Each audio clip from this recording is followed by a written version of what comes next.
Xianxia's blunt words instantly caused Senior Brother Qin and the others to frown. And Senior Brother Qin couldn't help but knit his brows together when he saw Xianxia's appearance clearly, because he acutely noticed that even though Xianxia possessed a young appearance, Xianxia was actually an earthly immortal realm expert. Friend, this is between us, so you better not interfere so as to avoid hurting yourself. Senior Brother Qin spoke in an icy cold tone. Senior Brother Qin, this bastard called us trash. When have we disciples of the Nether Spring Hall been cursed like this? The others revealed ferocious expressions as they stared gloomily at Xianxia, and their words were filled with hostility. Nether Spring Hall? The expression of the female Nether clan cultivator turned grim, while she couldn't help but glance at Xianxia with worry, as she was afraid he would invite disaster to himself. After all, Rahu City was the territory of the Nether Spring Hall, and the consequences of offending these people was obvious. Swish! Xianxia raised his hand before striking the ground from afar with the tip of his finger. It tore open a rift that stretched to arrive before Senior Brother Qin's legs at an unbelievable speed before stopping abruptly. I'll say it one more time, fuck off. Xianxia's expression was cold. Amongst all these people, only that Senior Brother Qin was at the third level of the earthly immortal realm, and the strengths of the rest were below the earthly immortal realm. Xianxia didn't take such strength seriously at all. As for the Nether Spring Hall, he didn't care at all. After all, he was only a swiftly passing traveler in the Netherworld, and he would be leaving the Nether Spring region as soon as Gu Tian returned, so how could he care about their threats? Kid, you're courting death. One of the cultivators by Senior Brother Qin's side exploded with rage, and he hadn't noticed how terrifying that strike of Xianxia's was at all. So he roared and actually slashed his sword towards Xianxia. Clang!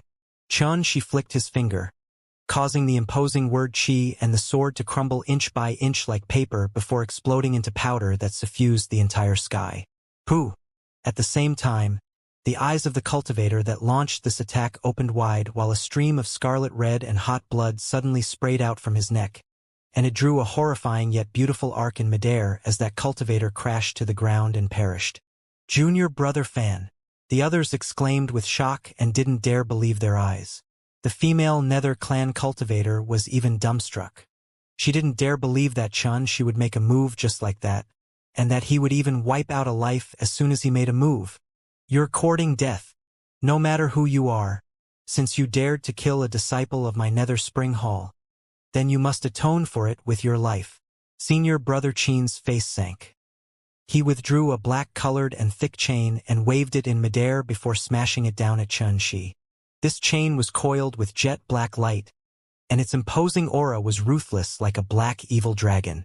It carried an extremely terrifying impetus as it crushed space apart, and it emanated swishing and rumbling all along the way. The death of Junior Brother Fan earlier had caused him to be rather vexed because he was very well aware that his Junior Brother Fan's strength was utterly incapable of shaking the young man before them. Unfortunately, he was a step too late when he intended to restrain his Junior Brother Fan. Most importantly, he never expected that Xianxia would actually dare kill his junior right before him, and this caused the flames of rage in his heart to be completely lit ablaze. So he executed a lethal move as soon as he attacked. Unfortunately, such a lethal move didn't carry the slightest bit of threat to Xianxia. Xianxia casually stretched out his hand and grabbed, and it seemed as if he'd broken through the limits of space and time. In the next instant, he'd already grabbed the chain before he shook his hand. Bang! The shock that ran through the chain from this was like a myriad of mountains crushing down onto the ground, and it fiercely blasted Senior Brother Qin flying. Before Senior Brother Qin could fall to the ground, the chain suddenly pierced through space and coiled itself around him. It went around layer after layer before fiercely tightening, and a wave of cracking sounded out while Senior Brother Qin, who was at the third level of the earthly immortal realm, was constricted to death. All of this practically occurred in an instant, and his companions hadn't even made a move when the outcome was decided. Shock! Everyone was shocked and seemed as if they'd seen a ghost, and it was to the point they forgot to breathe as they stood stiff on the spot like wooden puppets. No one had expected Senior Brother Qin to lose so quickly and die so miserably. The eyes of the female Nether clan cultivator were opened wide before she held her hand tightly over her mouth, as she was deeply afraid of letting out a sharp cry. This scene had occurred too quickly, and the shock it gave her was too great, so she even doubted whether what she'd seen was real. Bang! Bang! Bang! In the next instant, Xianxia's figure flashed and caused a string of muffled bangs to resound out, and when his figure stopped moving, everyone else besides that female Nether clan cultivator had perished.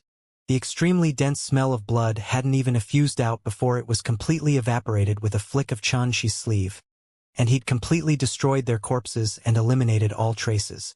Not even a strand of their blood remained. This caused the female Nether clan cultivator to be stunned once more, and her entire mind went blank. If it wasn't for her still being wide awake, she'd almost thought that everything she experienced earlier was an illusion. Seize the opportunity while no one has noticed what happened here to leave quickly. She instructed with a warm voice before flashing swiftly towards the mountain. You? The female Nether clan cultivator opened her mouth yet was at a loss for what to say. She finally returned to her senses after a long time, and she couldn't help but mutter, I actually misjudged him earlier. I never expected his strength would actually be so extraordinary. After that, she glanced deeply at the distant tall figure that vanished high above on the mountain before turning and leaving. All the people that had perished earlier were disciples of the Nether Spring Hall. Even though they weren't killed by her, the incident had arisen because of her, so it would probably cause endless troubles for her if she didn't leave now. After he left, she didn't waste any more time and started searching for Permetha flowers that were at the Inferno grade as the tiny cauldron had instructed. Permetha Peak might lack a lot of things, yet it didn't lack Permetha flowers. The richer the color of the Permetha flower, the higher its grade was. Moreover, Permetha flowers that had attained the Inferno grade possessed 24 petals that blazed like flames. But due to there being truly too many Permetha flowers to the point they were like an ocean that covered the entire mountain, it was undoubtedly like searching for a needle in a haystack for ordinary people. But this didn't trouble Xianxia at all. With the strength of his current immortal perception, he was able to envelop the entirety of Permetha Peak within it in an instant, so carefully finding some Inferno-grade Permetha flowers amongst them wasn't difficult. 10 minutes later, over 100 Inferno-grade Permetha flowers were in Xianxia's possession. Something worthy of mention was that during the process of acquiring these Permetha flowers, ordinary treasures were utterly incapable of holding them because anything tainted by these flowers would instantly transform into ash. Xianxia was only able to put them away by relying on the cage etching technique the tiny cauldron had taught him to seal them up one by one. At this moment, he'd already arrived at a height of 21 kilometers on Permetha Peak. According to what the female Nether clan cultivator from before told him, only experts that had comprehended Permetha Dao insight to the advanced realm were capable of stepping foot here. Xianxia's grasp of Permetha Dao insight was at around the 9th level at the advanced realm, and it was only 3 levels away from attaining perfection. Unfortunately, the comprehension of such rare Dao insights was truly too difficult, and merely 3 levels was more difficult than ascending the heavens. For example, his clone had been comprehending and deducing in meditation within the world of stars, yet his clone had only attained the advanced realm in the Permetha Dao insight and Oblivion Dao insight after a period of innumerable years. Fortunately, so long as I'm able to obtain some Permetha fruits, I ought to be able to attain perfection in the Permetha Dao insight. Xianxia swept the surroundings with his gaze and noticed only a little over 10 cultivators were moving about in this area, and all of them were experts around the 5th level of the earthly immortal realm. Moreover, all of them possessed auras that were deep like oceans, and they were extremely formidable. His arrival similarly drew the attention of these experts, and a trace of surprise flashed within all of their eyes. After all, the aura Xianxia revealed at this moment was only at the 1st level of the earthly immortal realm while he possessed such young appearance, so he naturally seemed slightly conspicuous. But in next to no time, they withdrew their gazes and minded their own business. After he found a secluded and empty place, Xianxia asked the tiny cauldron via voice transmission. Senior, what should I do? Very simple. Crush all the Permetha flowers and combine them with wine. Spray it on those other Permetha flowers, and then leave the rest to me. The tiny cauldron guided. Combine it with wine? Xianxia was puzzled and was unable to guess the secrets hidden within these actions. But since it was the tiny cauldron's instruction, he still followed them. He was at a secluded piece of level ground, and an abyss was to his side, whereas numerous permetha flowers that were scarlet red like blood were bloomed all over the borders of the abyss. After he combined the crushed permetha flowers into the wine and sprayed it on the other flowers, Xianxia moved away from where he stood earlier. Meanwhile, the tiny cauldron suddenly started glowing and emanated strands of the radiance of divinity, causing a rain of light to pour down and envelop the expanses of permetha flowers that Xianxia had sprayed the mixture on.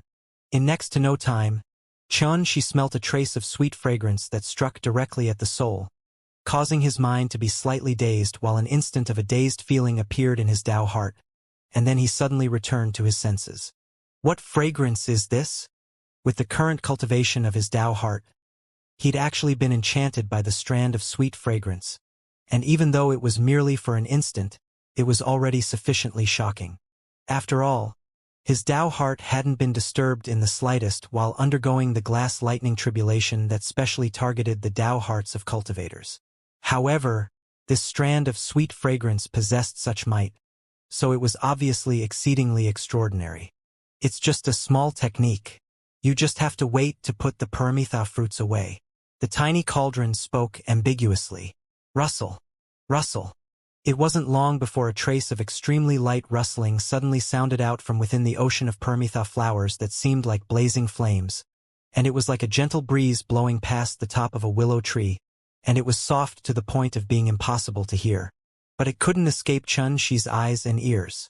His spirits were refreshed as he held his breath in concentration, and he avoided alarming those intelligent permetha fruits and didn't even dare utilize his immortal perception to check what was going on. Before long, a shocking scene appeared. Numerous dove egg-sized permetha fruits that were completely blazing like flames appeared within the expanse of permetha flowers. These little things seemed to have been drawn over by those strands of sweet fragrance. All of them seem as if they're drunk and are moving about between the leaves and flowers of other permetha flowers. With a rough count, there are actually over 10 here. Xianxia was excited in his heart. If I'm able to capture all of them, then I'll mostly be able to break through to the perfection realm in the permetha Tao insight. Amidst the ocean of permetha flowers that seemed to burn bright red, numerous seemingly intelligent fiery red fruits were swaying about while effusing a pure aura of permetha, and they were like strands of fairies of fire that were rising up like thick mist. Xianxia was shocked in his heart. Permetha fruits were extremely precious and invaluable, and they were extremely difficult to obtain.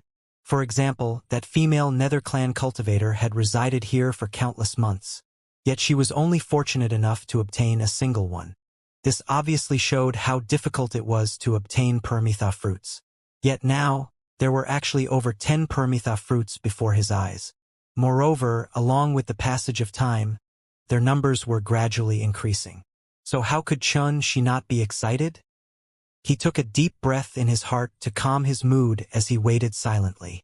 These permetha fruits were treasures of the heavens and the earth that possessed intelligence, so they'd possessed a cultivation of their own since long ago. Presently, when they were gathered together like this, a brilliant glow of flames surged while suffused with the aura of the Grand Tao, and it actually formed a phenomenon of its own. In the sky, a myriad of strands of auspicious chi coiled together to form numerous fiery red divine bridges, and they were like numerous paths that were illuminated by fire. These paths seemed as if they led to the realm of the dead and desired to lead souls into eternal slumber. Xianxia instantly knew he couldn't continue waiting when he saw this. Meanwhile, someone in the nearby area seemed to have noticed something and said with surprise and bewilderment, "What a dense aura of the permetha! Could it be that a precious treasure has emerged into the world? My God, that's a group of permetha fruits.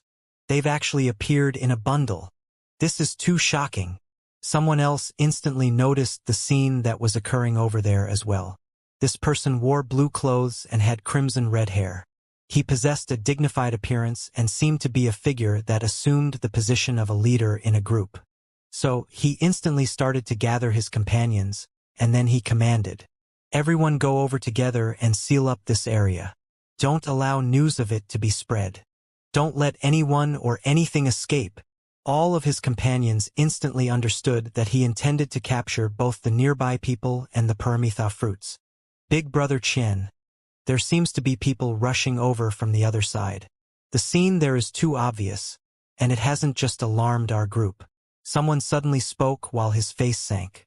Sure enough, shadows of people were moving about in the distance, and the sound of the air being torn apart frequently resounded out.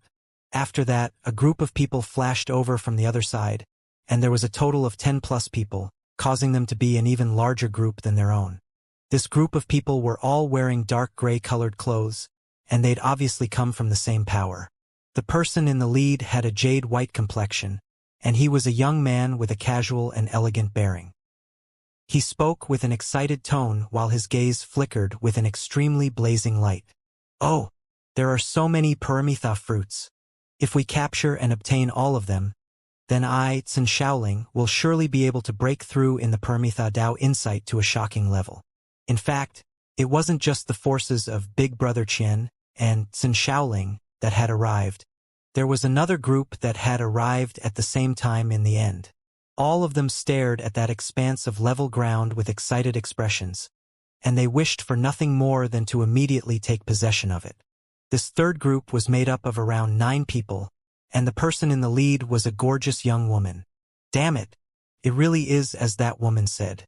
The higher areas of Paramitha Peak are obviously filled with the forces of various powers. At this moment, Xianxia acutely noticed the numerous formidable auras that were sweeping their gazes over here, and he didn't dare hesitate to make a resolute move. Otherwise, it would be too late. Swish!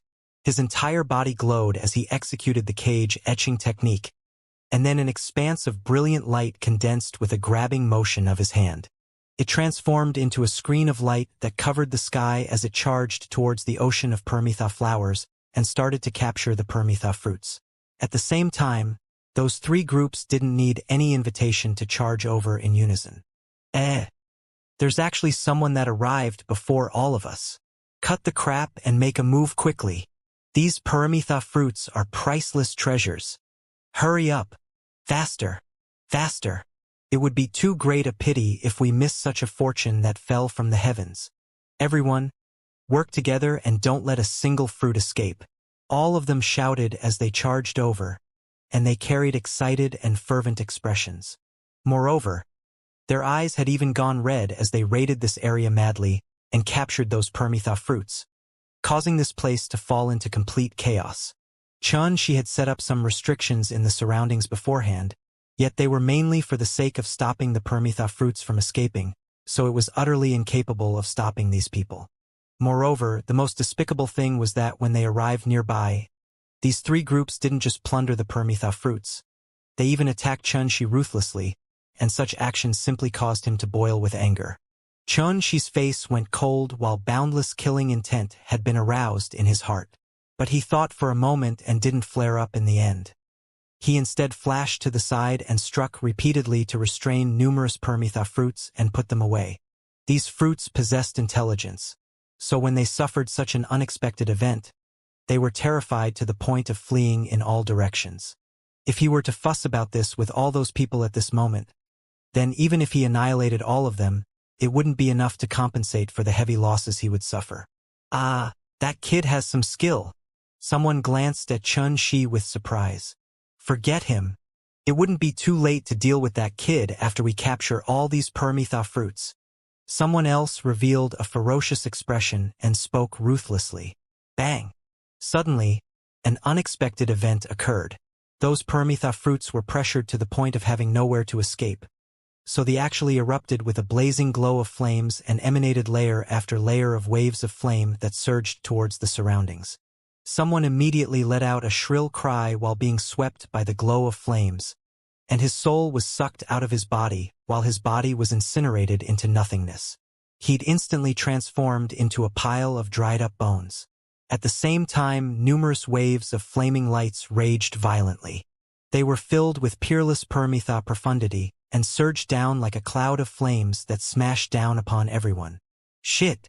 These Paramitha fruits have been infuriated. Retreat! Retreat quickly! Rumble! Numerous strands of flaming glows that were like divine chains soared into the sky while carrying the aura of Paramitha, and they crushed down towards everyone. extracting souls and obliterating bodies with peerlessly terrifying might. It wasn't that these cultivators were too weak. Conversely, since they were able to arrive here, all of them possessed cultivations at the earthly immortal realm. But when these Paramitha fruits launched an attack in unison, they seemed like numerous old experts, and their attacks contained the Paramitha Tao insight, so their might was obviously terrifying. In merely the time of a few breaths, over 10 people from these three groups had fallen on the spot, and it was extremely horrifying. But those that were able to survive were naturally not weaklings. Moreover, death didn't dispel the greed in their hearts, and it aroused their ferocity instead, causing them to exert their entire strengths while attacking from the side. Instantly, the entire expanse of level ground was in chaos. Those Paramitha fruits were unable to resist such ferocious attacks, and they scattered and fled in all directions because their might was insufficient. How could all of them let the Paramitha fruits go when they saw this? They attacked madly and pursued all the way, and they reaped a good harvest. In the end, Xianxia had only captured and obtained 5 Paramitha fruits, whereas the others had either fled or were plundered by the members of those 3 powers. This caused his expression to become icy cold. He's taken great pains to gather the Inferno-grade Paramitha flowers and prepare them according to the tiny cauldron's formula before he was able to lure over a group of Paramitha fruits. Yet it was plundered by these bastards halfway. How could Xianxia not be infuriated? Friend, can you part with your treasures and give those Paramitha fruits to all of us? That young man called Xianxia shot his gaze onto Chun 11. Meanwhile, those 3 groups had converged together once more. More than half of them were injured, yet there were still many of them. Moreover, it was the true experts of their forces that were left behind. Friend, we're members of the Nether Spring Hall. If you're able to give up those fruits in your possession, we'll surely give you a satisfactory price. On the other side, that big brother Chen brought his group over, and he imperceptibly blocked off Xianxia's path of retreat to prevent Xianxia from fleeing. Humph! What's with all the crap? If you want to have all the benefits to yourself, then you have to see if my Granny Meng Hall agrees. The third group spoke, and the person in the lead was that beautiful young woman. Xianxia watched coldly from the side while his heart surged with killing intent, because after these people had taken what was his, they even intended to rob him, and they even seemed to have taken him to be a piece of meat on their chopping block and had directly started to discuss how to share him. He's seen people that were shameless, yet he'd never seen any that were so shameless. How about this? Why don't we share it equally? Xianxia frowned and said coldly. Even though both your groups are from the Nether Spring Hall and Granny Meng Hall, but my Yen clan is formidable as well. Share it equally? Alright, my Nether Spring Hall will take half. After all, it was we that arrived here first. Big Brother Chen's face sank as he spoke gloomily. Half? What a great appetite! The young woman sneered and said, how about this? Let's see exactly how many we can obtain before we share it. As she spoke, she raised her chin and glanced proudly at Xianxia before she said, friend, I presume you've understood the situation clearly. Hand over the treasures obediently, so as to avoid suffering any mishaps. Xianxia started laughing as he said, I'll be silenced as well after I hand them over, right? The young woman was stunned, and then she glanced at the other 2 groups before she pondered deeply and said, that will depend on your performance. If you don't want to die, I can use a soul-cleansing technique to wipe out your memories. Even though you'll become a cripple, and it would become impossible for you to cultivate any longer, yet you'd still be alive in the end. This is sufficiently merciful to you, right? Why waste your breath on him? If he won't hand it over, then just kill him first before we decide on how to share the fruits. Xianxia spoke coldly. Xianxia took a deep breath and swept all of them with his gaze before he said, I've finished hearing all your conditions. Do you want to hear mine? Everyone frowned and felt slightly impatient. If you have something to say, then hurry up. The leader of the Nether Spring Hall's group, Big Brother Chen, berated. Obediently hand over the Paramitha fruits in all of your possessions. Let me see how many all of you have. It's fine if it's able to make up for my losses. Otherwise, all of you can only pay with your lives. Xianxia spoke calmly. He'd had enough of these bastards since a long time ago. Not only had they spoiled something important to him, they even wanted to rob him and silence him. Bastard! How dare you try to take a yard when given an inch? Are you looking for death? Big Brother Chen exploded with rage. Who is the one taking a yard when given an inch? I exhausted a great deal of effort, yet all of you took advantage of the situation and even want to kill me to seize the fruits in my possession after that. Do all of you really think you can do as you please? She spoke coldly. This little bastard obviously doesn't desire to live any longer. Attack and kill him. Sun Shaoling spoke with displeasure. Since it's like that, don't blame us for being ruthless. Kill! The leaders of the other two groups spoke at practically the exact same moment. In the next moment, they swarmed over while seeming to be afraid of being slow and allowing the others to capture Xianxia before them. After all, killing Xianxia was nothing. But most importantly, the things in Xianxia's possession couldn't fall into the hands of the others. It was exactly because they held these thoughts that they vied with each other as soon as they made a move, and they revealed extremely despicable bearings. All along since he started cultivating until now, he'd always been wondering how were there so many haughty, arrogant, and domineering fellows? Later on, he finally figured out that there was a difference between noble and lowly, high and low in this world. Moreover, there was the idea that people were divided into different levels of importance and the system of hierarchy that was strict to the point of being impossible to surmount. So all these things couldn't be avoided at all. Just like now, these three groups felt they possessed formidable cultivations and monstrous backgrounds. So they were naturally fearless and lawless when facing him who was all alone. This was a common failing of most people in high positions, and it couldn't be avoided. But when such unfair treatment was inflicted upon him, Xianxia wouldn't let the matter rest. A nice man invites the bullying of others. Not to mention that they didn't just want to rob him, they even intended to silence him. This had completely infuriated Xianxia. Bang! The first group that charged over to attack were extremely formidable, and all of them were around the 4th level of the earthly immortal realm in cultivation.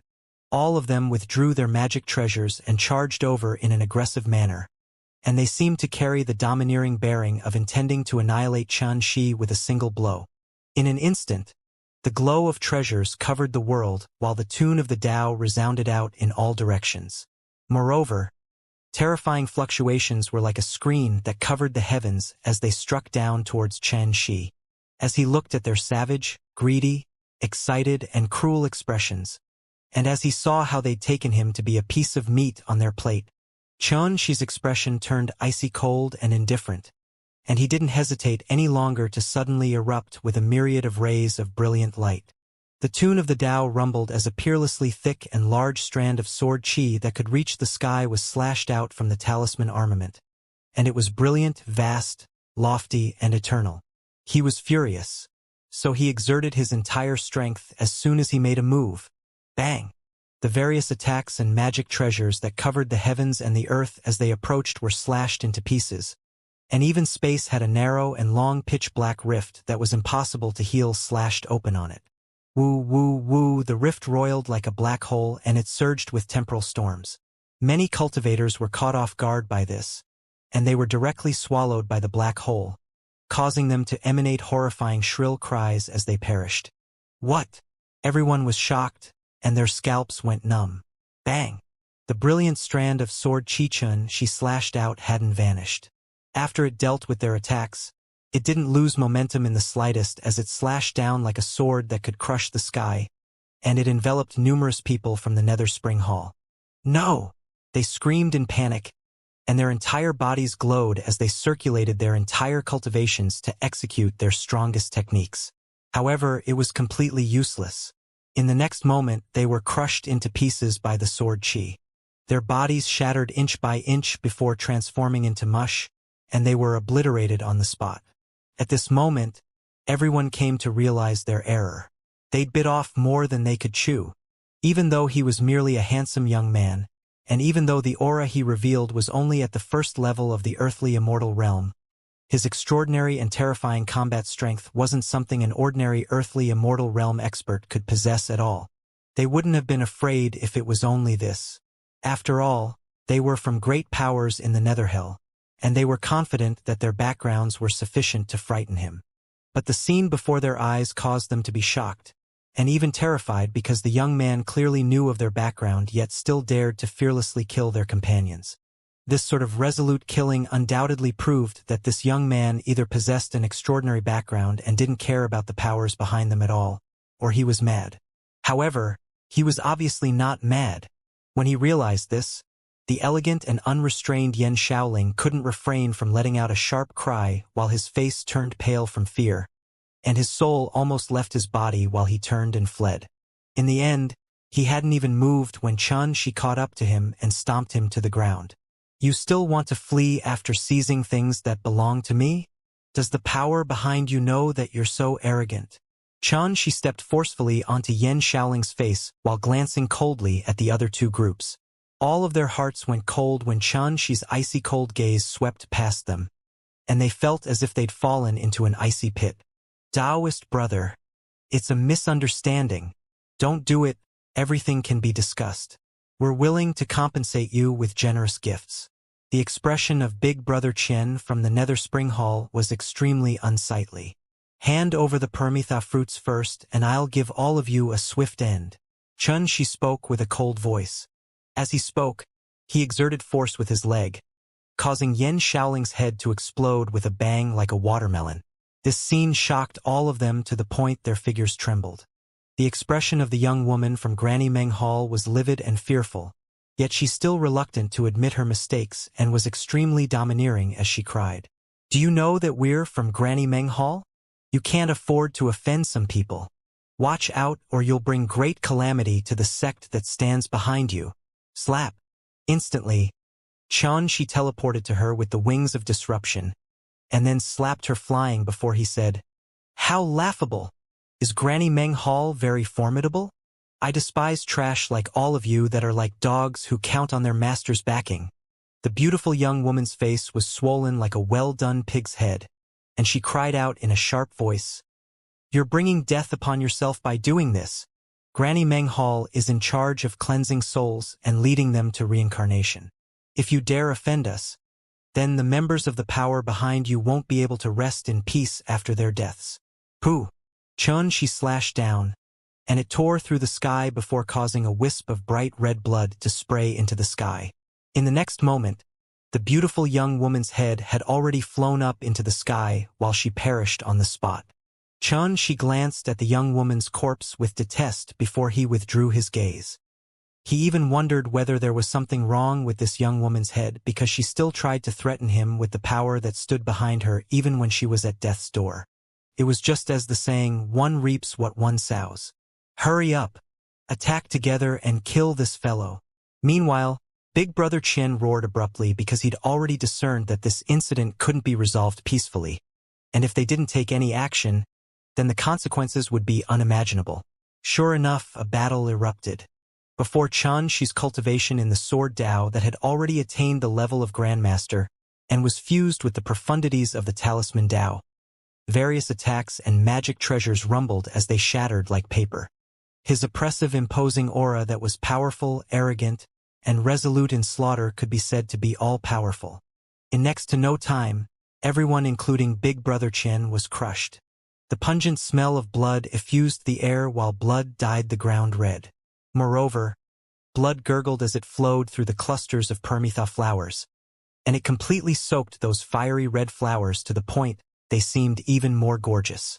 After he annihilated these bastards, Xianxia felt the resentment in his heart reduce greatly, and he felt at ease.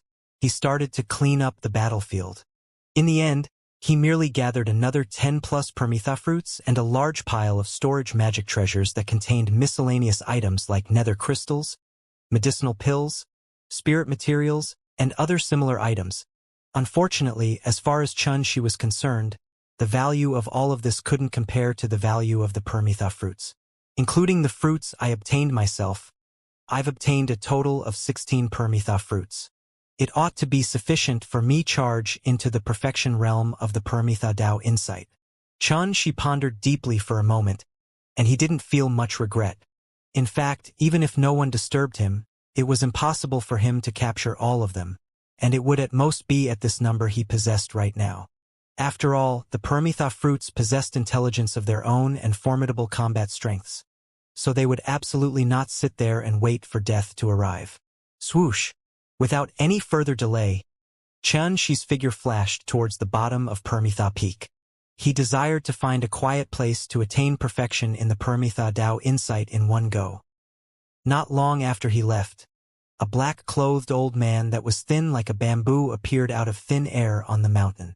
His figure was indistinct and imperceptible, and he actually didn't suffer the pressure from the restrictions on the mountain. He seemed to be moved in an extremely relaxed manner, as if he was taking an idle stroll in a courtyard. What a ruthless little kid. The Nether Spring Hall, Granny Meng Hall, and the Yen clan that's in control of the Beast Path were actually annihilated at his hand. The black-robed and thin old man stretched out his hand and grabbed, causing water vapor to arise in midair, and it was like a mirror that actually reflected all the scenes that occurred earlier. When did such an expert appear in the netherworld? Could it be that I've been in closed-door cultivation for too long? The black-clothed and thin old man pondered deeply for a moment before he waved his hand, causing another ball of water vapor to arise, and it reflected the scenes when Xianxia lured the Paramitha fruits over. This is... A wisp of shocking crimson-red lightning flashed abruptly in the old man's eyes. Bang! But right when he intended to make a detailed investigation, the ball of water vapor instantly exploded into pieces. This scene occurred too quickly, and even the old man never expected it, causing him to be stunned before his expression became serious. He really did possess the assistance of an expert to gather so many Paramitha fruits. But who exactly is that person? Even my nether divination technique is actually unable to deduce it. The black-robed old man stood there and pondered deeply for a long time before a wave of clamorous noise suddenly sounded out from afar. Junior brother Qian's sulfate tablet has shattered. Quickly investigate exactly what happened. Someone actually dared to kill the disciples of my Nether Spring Hall. That person is simply tired of living. The pressing matter at hand is to find the tracks of the enemy. We absolutely can't allow the murderer to escape. Accompanying these voices was a group of people that swiftly appeared on the mountain. It was a group of formidable earthly immortal realm experts, and all of them emanated strong, imposing auras that caused them to seem like numerous scorching suns that rose into the sky. Withdraw yourselves. I'm already aware who that person is. The black-clothed old man returned to his senses from his deep contemplation, and he looked at these people with a frown on his face before he waved his hand and spoke. Who the fuck are you to actually dare to command us?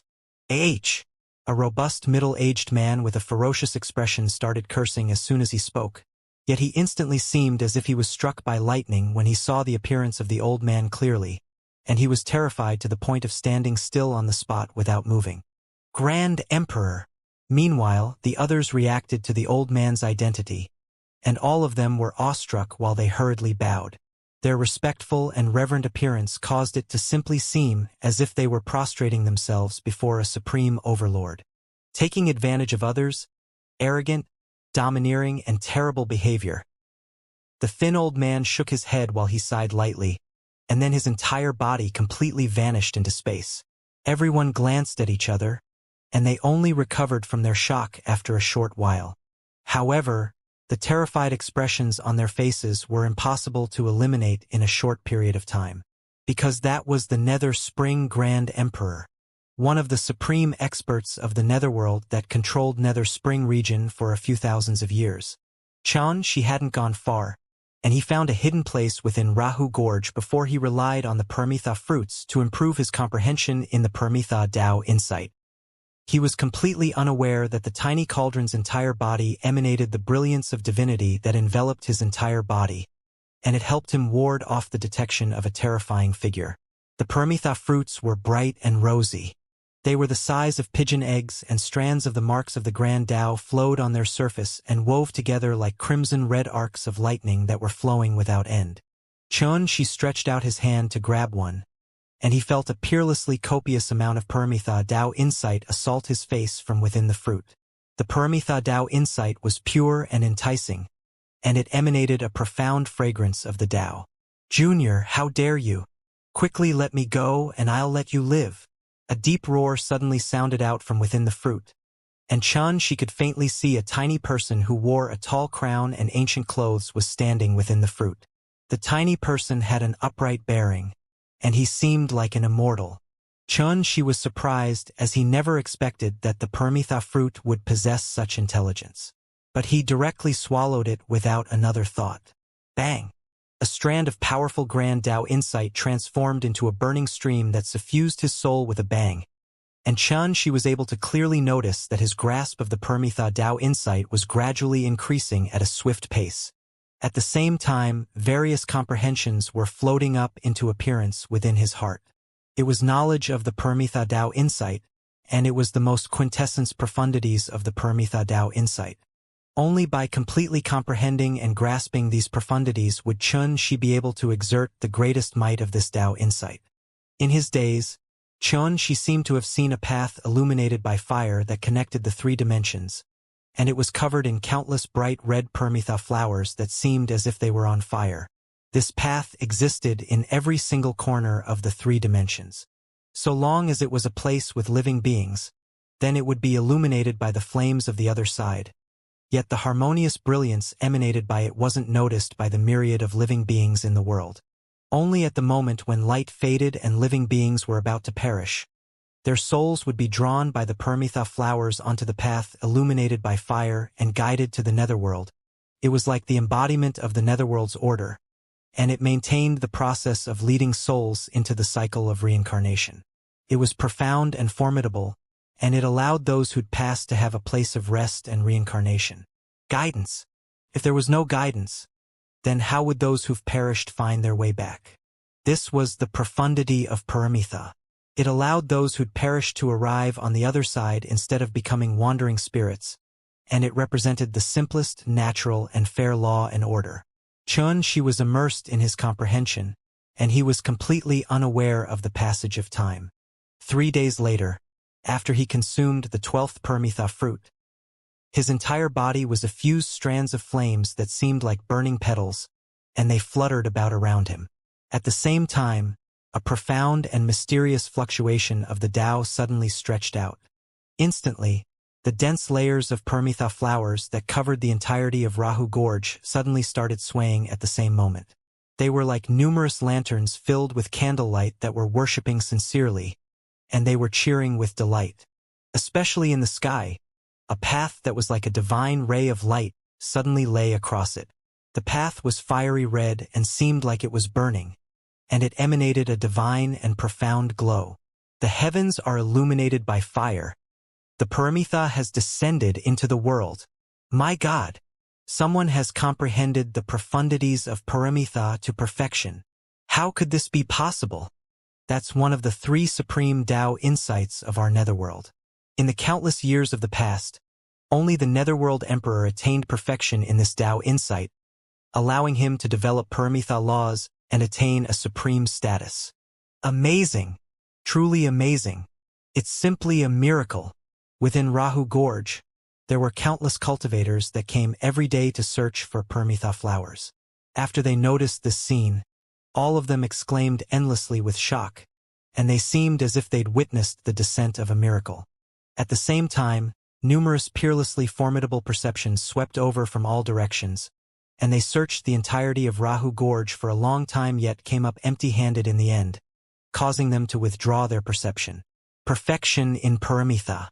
Since the ancient times until now, existences in the netherworld that were capable of attaining this at such a cultivation are as rare as phoenix feathers and chelan horns. The tiny cauldron withdrew the glow of divinity after those formidable perceptions had vanished, and it spoke endlessly in a low voice. Earlier, it was exactly the tiny cauldron that had helped she avoid the detection of those formidable perceptions. But she was completely unaware of all of this. He was able to clearly sense that everything had changed after he grasped the Paramitha Tao insight to perfection. With the slightest use of his soul, he was actually capable of faintly sensing the fluctuations in the order and laws of the heaven and earth in the netherworld. Undoubtedly, this was all the contribution of the grand Tao of Paramitha. Similarly, after he passed through this barrier, Xianxia's strength had risen by a great deal along with this, and his experience and comprehension were greatly different than before. Regretfully, the internal injuries in his body hadn't been completely healed, so he was temporarily unable to find out exactly how much his strength had increased from his attainment of perfection in the Permitha Dao insight. 10 days. I'll be able to recover my peak strength in 10 days. At that time, so long as I don't encounter an expert at the heavenly immortal realm or above, my strength would be sufficient to sweep through the netherworld. She took a deep breath as he gradually calmed the excitement in his heart. Bang! Right at this moment, a message talisman within the Buddha's pagoda in his body exploded into pieces, and a voice resounded out by Xi's ears at the same time. Young master, quickly come to our aid. This was Bei Ling's voice, and it was filled with anxiousness and uneasiness. She was shocked, and then a brilliant glow of lightning flashed through his eyes. In the next instant, he'd entered space and vanished in the blink of an eye. That message talisman was something he left with Bei Ling when he came over to Rahu Gorge, and he told her that she only had to crush it when something unexpected occurred and he would be able to return in an instant. Bei Ling's responsibility was to protect Cui Qingning. Now that she'd crushed the message talismans, the strength of the enemies was obviously formidable. At the very least, they were at the 4th level of the earthly immortal realm or above. Otherwise, Bei Ling wouldn't have to trouble him at all. Rahu City, in midair above a desolate hill 5,000 kilometers away. A young woman that wore a dark blue and loose dress was surrounded at the center by a group of people. Her beautiful hair flowed down like a waterfall until her waist, while her appearance was cold and peerlessly beautiful, and it was exactly Bei Ling. However, her aura was in a mess at this moment. Moreover, her clothes were slightly tainted by blood. Her brows were locked tightly together, and she faintly revealed a wisp of anxiousness and uneasiness. There was around 8 people surrounding her. All of them revealed murderous expressions, formidable auras, and their entire bodies effused strands of terrifying fluctuations of immortal energy. Obviously, they were earthly immortal realm experts. Moreover, based on their appearance and dressing, they'd obviously come from the same power. Especially the person in the lead, he was actually a 1-meter-tall boy. He wore a fiery red Taoist robe and had skin that was jade white like a baby. Yet he possessed snow-white long hair. Moreover, as his eyes opened and closed, there was no innocence that belonged to a child, and there was an experienced and icy cold aura instead. A fiery red Taoist robe, snow-white hair, and a figure that was like a 1-meter-tall boy. Such a person was extremely conspicuous. Especially his aura, it was actually much higher than everyone else. Beauty, why aren't you trying to flee anymore? Tiring you to the point of sweating and gasping for breath like this really causes Big Brother's heart to ache. An earthly immortal realm expert by the side of the white-haired boy rubbed his chin frivolously and grinned as he spoke. Bei Ling puckered her lips and kept silent, and she didn't pay the slightest bit of attention to this person. She stared fixedly at the white-haired boy instead because amongst the people present here, only this white-haired boy posed the biggest threat to her. His terrifying, imposing aura even caused her to feel despair and helpless. According to her estimation, his cultivation was at least at the 7th level of the earthly immortal realm. She was truly unable to imagine why they would send out such a terrifying figure merely for the sake of capturing Cui Qingning.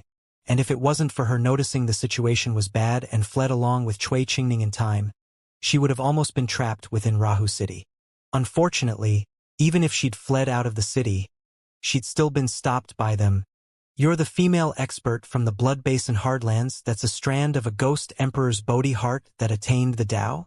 The white-haired boy spoke abruptly with a young and clear voice that was no different from a child. However, the more it was like this, the more it revealed a strange and horrifying feeling. Bei Ling still remained silent, and she was just swiftly pondering about how to deal with the situation in her mind. Ghost Emperor's Bodhi heart? The eyes of the other earthly immortal realm experts lit up. Perhaps Bei Ling's beauty was unable to shake their Tao hearts. Yet when they found out she was a strand of the Ghost Emperor's Bodhi heart, the Tao hearts of these experts instantly started to burn while they revealed expressions of greed. Hand over my clan's young miss and I'll let you live, the white-haired boy spoke. But I want you to become my concubine and my cultivation vessel to extract energy. Only in this way would you be able to survive, otherwise I'll refine you right now." His appearance was like a child while his voice was young and clear, yet he spoke of taking Bei Ling as his concubine, and it gave others a very weird feeling. It was even to the extent that it was laughable. However, it just happened that he spoke extremely seriously, so no matter how amusing it seemed, it wasn't amusing any longer. At the very least, Bei Ling was unable to laugh because she knew very clearly that since he dared to speak in this way, then he was surely capable of accomplishing it. This wasn't boasting because he really possessed the strength to speak in this way. So no matter how furious she was in her heart, she had to admit this. "Haha! Beauty, having my martial uncle Chui fancy you is an extremely great fortune. Quickly hand over my clan's young miss and then return with my martial uncle. Isn't it better than being all alone and without any support?" The frivolous expert spoke with a smile on his face. "There's no need to hope that someone will come rescue you. If my Chui clan desires to capture someone, then even the Nether Spring Grand Emperor wouldn't dare obstruct us if he were here. Quickly, I'll count to 3. Don't blame us for being rude if you still don't agree by then." The others berated successively. Bei Ling's countenance instantly became ghastly pale. She gritted her teeth and was just about to say something when a low and deep voice suddenly resounded out at this moment. "Not only are all of you causing trouble in my territory, you even said that I wouldn't dare stop you. All of you little kids from the Punishment Bureau are being too haughty." This voice was icy cold, low, deep, and carefree. Yet when it entered into the ears of all, it was no different than a thunderclap, and it shocked them to the point they went pale while their entire bodies stiffened. Even the white-haired boy's brows knit together tightly, and his expression became heavy as if he was facing a great enemy. The Nether Spring Grand Emperor. Someone that dares to speak in this way and cause me to be unable to locate him can only be the Nether Spring Grand Emperor that controls this region and is a supreme figure in the entire Netherworld. Bang! Suddenly, the entire body of one of the earthly immortal realm experts stiffened before his entire body exploded into pieces with a bang, causing blood to spray and rain down. From the beginning until the end, everyone was utterly incapable of noticing exactly who did this. Calamity comes from the mouth. This is your punishment. The low and deep voice resounded once more. Hiss! The sudden and unexpected event caused an indescribably torrent of coldness to surge into the hearts of all. Even if they were distinguished as earthly immortal realm experts, they still felt unspeakable terror when facing a practically legendary and supreme figure like the Nether Spring Grand Emperor. Even Bei Ling felt boundless shock in her heart because such an imperceptible method of killing was sufficient to be described as extraordinary like the heavens.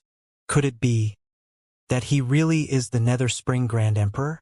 The atmosphere froze, and it became oppressive and deathly silent. "I apologize for the offense earlier. We didn't know Nether Spring Grand Emperor was here.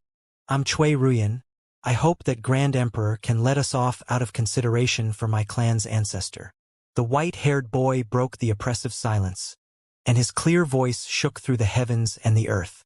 "The Chui clan's ancestor? Humph!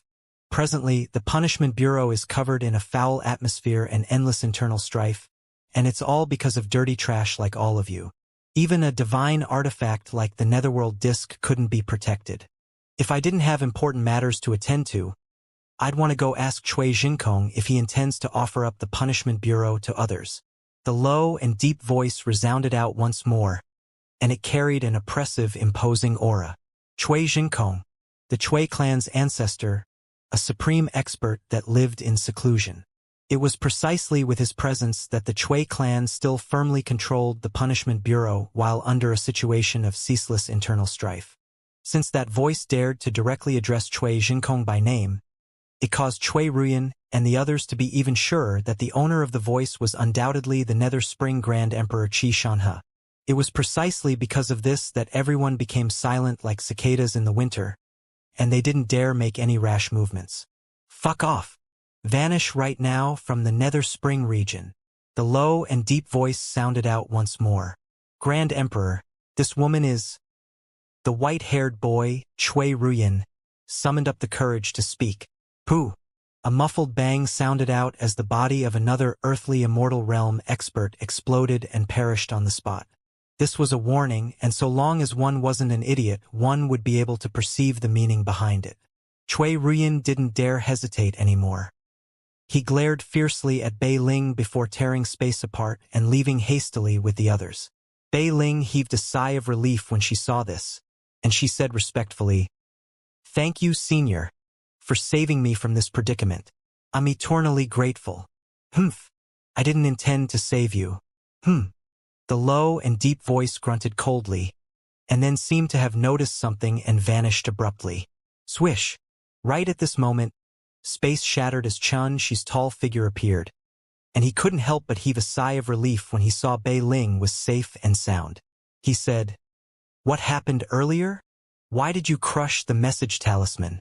As he spoke, he swept the surroundings with his gaze and noticed 2 piles of blood on the ground, while the air still carried a strand of the smell of blood drifting through it. So he couldn't help but frown. Obviously, 2 people had died here earlier. Bei Ling organized her thoughts before she told him about the incident from before. It turned out that, in the afternoon today, she was cultivating in the secret base of the Chui clan in Rahu City when people suddenly trespassed into it, and they proclaimed their intentions of capturing Chui Qingning. She didn't dare hesitate to flee along with Chui Qingning right away. Unfortunately, she was still stopped here. Due to their strengths being too formidable, she could only crush the message talisman in her helplessness. After that, the Nether Spring Grand Emperor made a move and drove Cui Ruyan and the others away. The Nether Spring Grand Emperor? Xianxia was shocked in his heart. He never imagined that this unexpected event would actually involve such a supreme figure. "Where's young Miss Cui?" asked Xianxia. "I placed her within a treasure of mine, so she's fine for now," Bei Ling replied before she frowned and said, "But I suspect that Gu Tian might have suffered misfortune. Otherwise, why would Cui Ruyan be the first to come here looking for her?" Xianxia sighed lightly and said, "I thought of this as well, but there are still another 7 days from the 10 days that were agreed upon. We should still wait for some time. I hope Brother Gu is blessed and didn't suffer any misfortune." "What if he did?" Bei Ling couldn't refrain herself from asking. "Then I'll bring young Miss Cui to the 6th Path Royal Region." Xianxia answered without the slightest hesitation. "No matter if it's for the sake of returning a favor or for the sake of obtaining clues about the Netherworld Disk, I have to do this." Bei Ling nodded. Xianxia couldn't help but ask when he saw this, "What about you? Do you still intend to play the part of my maidservant and follow by my side?" Bei Ling replied with a question. "Why not?" The thoughts of this woman that was cold like ice was impossible to guess. But Xianxia couldn't be bothered to guess. The appearance of Cui Ruyan and the others and the unknown fate of Gu Tian caused him to smell an indescribable feeling of danger, and he didn't have the time to care about other things. "Take these 4 Permitha fruits. Take it as the compensation for being my maidservant." Xianxia pondered for a moment before passing over the remaining Permitha fruits to Bei Ling. Bei Ling was obviously stunned, and she stared fixedly at Xianxia for a long time before she took them in the end. "Thank you. I'll always play my role well." Xianxia couldn't help but be dumbfounded when he heard such a reply because he'd never thought of bringing Bei Ling along with him forever. After all, he didn't belong in the Netherworld, and he would be leaving right away upon finding Qing Shui. The heavens illuminated by fire and Permitha descended into the world.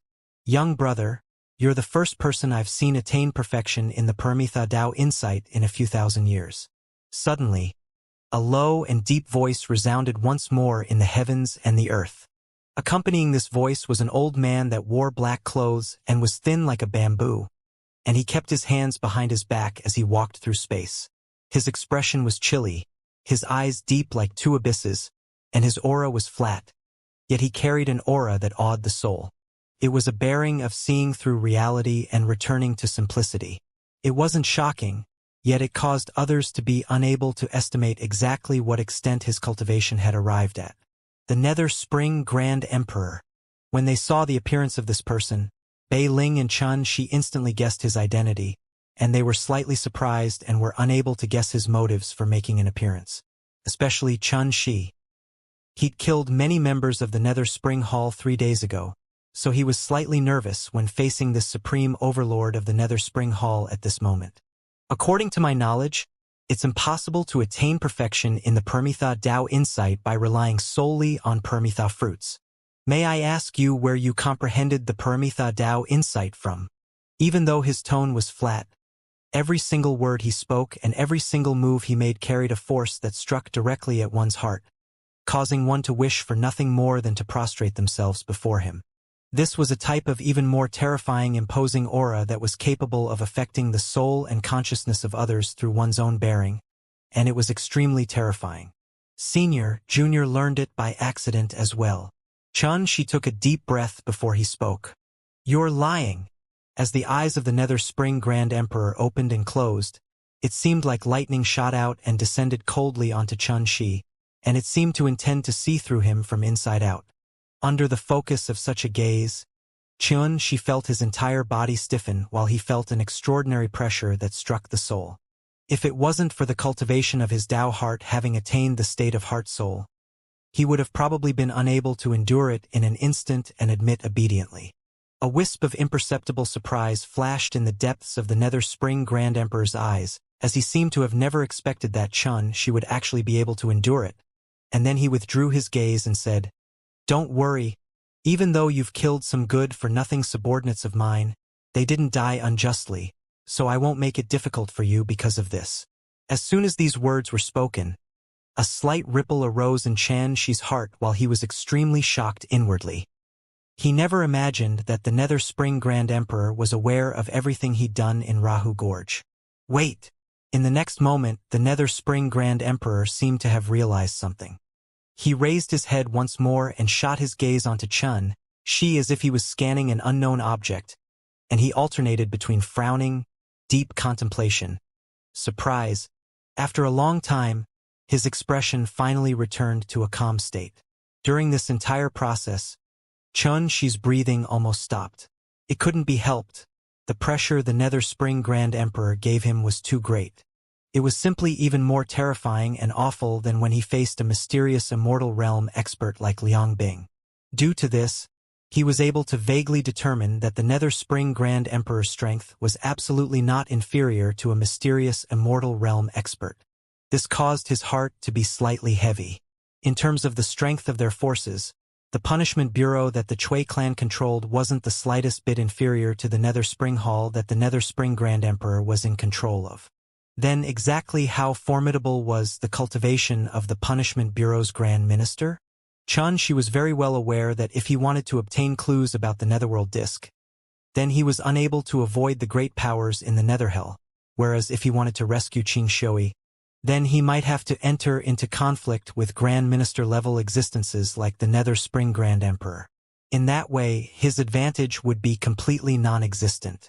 Fortunately, he wasn't alone, and he could rely on the tiny cauldron's strength. When he thought up to here, she felt much more confident. This is my Nether Spring token. It can save you once when needed. Suddenly, the Nether Spring Grand Emperor spoke while raising his hand to flick a command token to Shi, and then he glanced deeply at Shi before turning and leaving. I hope I didn't misjudge you. This was the last thing the Nether Spring Grand Emperor said before he vanished. All of this caused Shi to be bewildered, and he was slightly stunned because he didn't understand what it meant. But the command token clearly told him that all of this had really occurred. The command token was only palm-sized, and it was bright and smooth like jade. It was warm and refreshing to the touch, and its surface revealed a divine ray of light that lay across the sky as if it was burning. Shockingly, it was the path illuminated by fire. At the back of the command token was only 3 gorgeous and ancient words that were like soaring dragons. Qishanha. Obviously, this was the name of the Nether Spring Grand Emperor. He seems to have noticed something unusual from you. Bei Ling glanced at Shi while a wisp of extraordinary splendor flashed past her eyes. In any case, it isn't a bad thing. She heaved a long sigh of relief before carefully putting the command token away. He was similarly able to sense that the Nether Spring Grand Emperor had noticed some secrets of his, yet he didn't dare confirm exactly what secret it was. Couldn't be helped, he possessed too many secrets. For example, the Netherworld Register, Condemn Evil Brush, River Diagram Fragments, his fate that was concealed by the workings of the heavens, and the existences of the tiny cauldron could all possibly be one of the things the Nether Spring Grand Emperor had noticed. But for now, it would seem like the Nether Spring Grand Emperor didn't have any ill intent, so Xianxia wouldn't speculate too much about it. There were some things that one would naturally understand when the time came, and wasting time to think about it when one couldn't understand it was only an unnecessary creation of troubles for oneself. Let's return to Rahu City. We'll set out to the Six-Path Royal region if Brother Gu doesn't return in 7 days. Xianxia stopped hesitating and brought Bei Ling along as he flashed and vanished on the spot. Even though it was merely 7 days of time, it was already sufficient for him to completely recover his cultivation to its peak state. At that time, he could deal with most dangers even without relying on the tiny cauldron's strength. Moreover, the command token the Nether Spring Grand Emperor bestowed to him gave him an extra sense of confidence towards heading to the Six-Path Royal region to search for clues about the Netherworld Disk. 7 days later, Rahu City, within an ordinary courtyard house. Bei Ling slowly woke up from her meditation, and her clear eyes were lustrous and flowed with colorful light. She'd broken through. Consuming 4 Permitha fruits allowed her to successfully attain the 9th level of the advanced realm in the Permitha Dao Insight, and she was only 3 levels away from attaining perfection.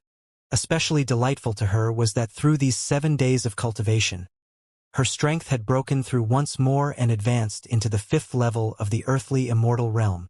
Unlike other Nether Clan cultivators, she was a strand of a Ghost Emperor's Bodhi heart that had attained the Tao, so she didn't suffer the might of the heavenly tribulation during the process of her cultivation. But there was a flaw to such a path of cultivation, and it was that she had to exhaust extremely great efforts and time in order to advance every single time. It was extraordinarily difficult. Bei Ling was very clearly aware about why it was like this. Strictly speaking, she was actually roughly equivalent to a clone of Ghost Emperor Shanglin's, whereas Ghost Emperor Shanglin had experienced numerous tribulations long ago during the primeval times and attained the Grand Tao to become renowned in the 3 dimensions. As a strand of Ghost Emperor Shanglin's Bodhi heart, she naturally didn't have to experience the heavenly tribulations in each level. Simply speaking, Bei Ling was like a strand of the vitality of Ghost Emperor Shanglin that still existed until now. Even though her strength wasn't as formidable as Ghost Emperor Shanglin was in the past, and even her memories were only a mere thousandth of what they were in the past, so long as she persisted in her cultivation, there was great hope that she could regain Ghost Emperor Shanglin's former glory. Bei Ling took a deep breath and muttered, "The 5th level of the earthly immortal realm. According to my combat strength, I ought to be unafraid of ordinary 7th level earthly immortal realm experts. Moreover, I'm already capable of cultivating the Netherlord Undying technique. So long as I cultivate it successfully, no one in this world will be capable of refining and absorbing me. The Netherlord Undying technique, the supreme inheritance that Ghost Emperor Shanglin relied on to become renowned in the world. After it was cultivated successfully, one's body would transform into a nether soul that was eternal, and one was capable of condensing 360 million strands of consciousness. Even if one suffered a heavy injury, so long as a single strand remained, one would be able to reconstruct one's life and exist eternally in the world. It was extremely formidable. For example, Bei Ling was actually formed from a strand of Ghost Emperor Shanglin's consciousness from all those years ago. But Ghost Emperor Shanglin had already cultivated to the point of attaining the perfect and pure Bodhi realm in consciousness. As far as the Buddhist sects were concerned, the Bodhi realm was perfection in the Grand Tao and a supreme realm that was untainted by karma. In the Buddhist kingdom, great figures capable of attaining this realm could be respectfully addressed as venerated sages or Buddhas. It has already been 7 days, and it ought to be the 10th day since Gu Tian left. Bei Ling stood up and pondered briefly. She was just hesitating about whether she should head to the secret base of the Chui clan to investigate when she saw Chan. She had already pushed open the door and entered. Bei Ling couldn't help but be stunned on the spot, while a wisp of dense shock flashed past her clear eyes when she first set her eyes on Xianxia. A handsome appearance, tall figure, extraordinary bearing. Xianxia was still that Xianxia, yet his cultivation had undergone a tremendous change. The 8th level of the earthly immortal realm. Bei Ling cried out involuntarily. She was able to clearly notice that every single move Xianxia made was accompanied by the aura of the Tao, and he faintly carried a frightening, imposing aura of a king. It was an aura that could only be possessed after one overcame the violet myrtle lightning tribulation, and it was like an abyss that contained divine radiance within it. Just a glance from afar actually caused her uncontrollably feel reverence, as if she was a subject that had met the emperor. Due to having suffered heavy injuries, I only recovered completely today. Xianxia smiled and spoke frankly. Bei Ling took a deep breath and restrained the shock in her heart before she said, "No wonder your combat strength was so formidable. It turns out that you're actually a peak sovereign of the earthly immortal realm." When she spoke up to hear, she couldn't help but glance at Xianxia and size him up.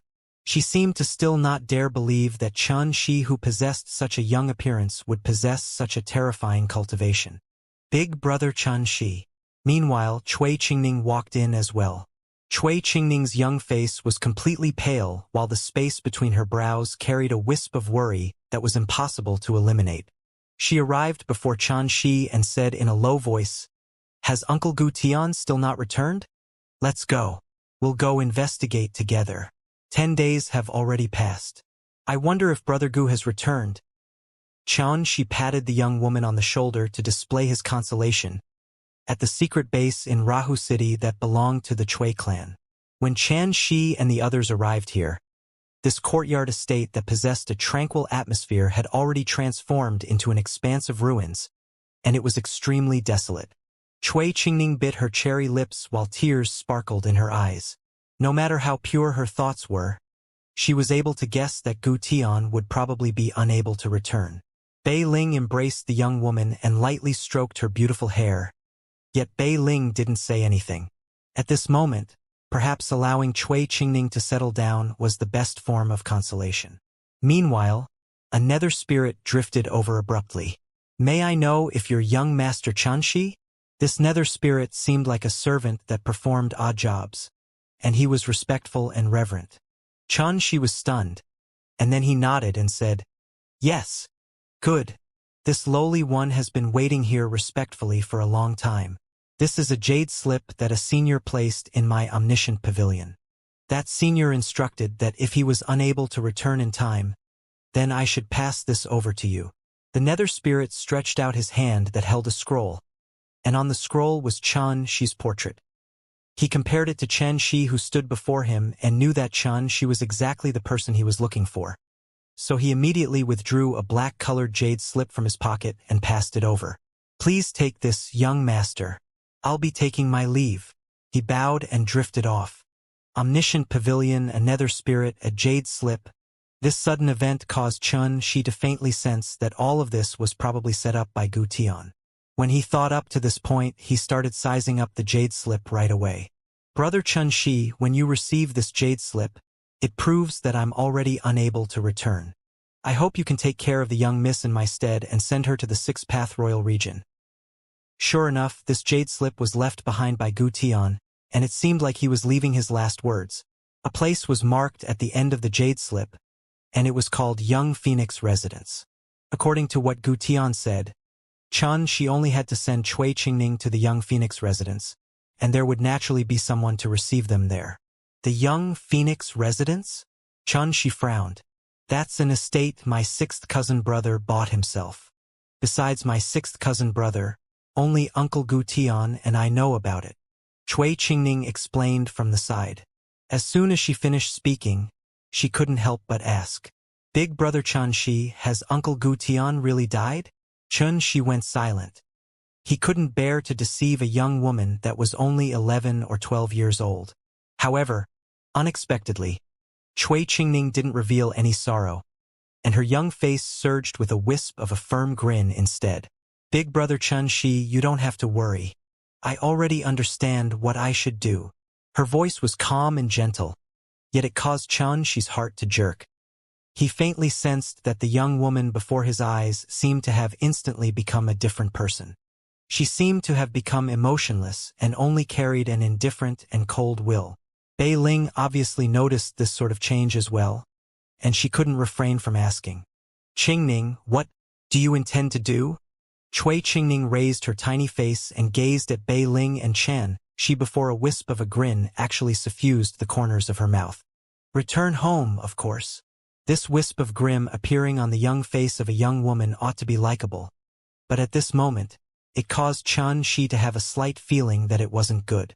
It was a feeling that was very difficult to describe. It was like if Cui Qingning continued to act in this way, then she would completely become another person, and the person she would become at that time wasn't someone he was willing to see her become. In next to no time, Xianxia shook his head and drove out this strand of strange thought from his heart. Subsequently, Xianxia exchanged for a large amount of nether crystals in one of the top stores in Rahu City before heading towards the teleportation formation with Bei Ling and Cui Qingning. Nether crystals were just like spirit crystals, and they contained pure netherworld energy. The nether crystals Xianxia exchanged for were king-grade nether crystals, and a single one was equivalent to an immortal stone in value. Earlier, he'd killed many earthly immortal realm experts in Rahu Gorge and gathered a great amount of spoils. Now, he'd completely transformed all of these spoils into king-grade nether crystals, and there was a total of 8,000 of them. This amount of king-grade nether crystals was sufficient to purchase over 10 ordinary immortal artifacts. They were of shocking worth, and ordinary earthly immortal realm experts would probably be unable to accumulate such an amount after striving for it for all their lives. After spending 300 king-grade nether crystals, the teleportation formation in Rahu City flashed before Xianxia and the others vanished. This teleportation formation was a regional teleportation formation, and it directly led to the River of Forgetfulness region from the Nether Spring region.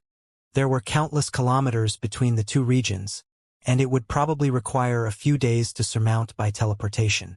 This caused the nether crystals paid to utilize the teleportation formation to seem extremely expensive. Passage for a single person required 100 king-grade nether crystals, and it was almost the value of a quasi-immortal artifact. River of Forgetfulness region. This boundlessly vast territory was controlled in the hands of Granny Meng Hall, and the mysterious river that was renowned in the 3 dimensions, the River of Forgetfulness, flowed within it. The River of Forgetfulness came from the depths of the netherworld, and it converged within the Sea of Misery. According to legend, the supreme immortal wine of Granny Meng Hall, the soup of forgetfulness, was refined from the water of the River of Forgetfulness that was mixed with various precious materials. It was capable of cleansing one's memories and overcoming disaster, causing it to be extremely miraculous. Something worthy of mention was that the Sea of Misery wasn't in the River of Forgetfulness region, and it was within the 6-Path Royal region. Just like the River of Forgetfulness, the Sea of Misery was a mysterious existence renowned in the 3 dimensions, and it was controlled by the Hell Path. It suppressed countless vengeful and evil spirits, and it was equally as famous as the Blood River in the Netherworld. Both of them were existences that were like restricted areas. A bright light flashed before Xianxia and the others appeared outside an ancient city.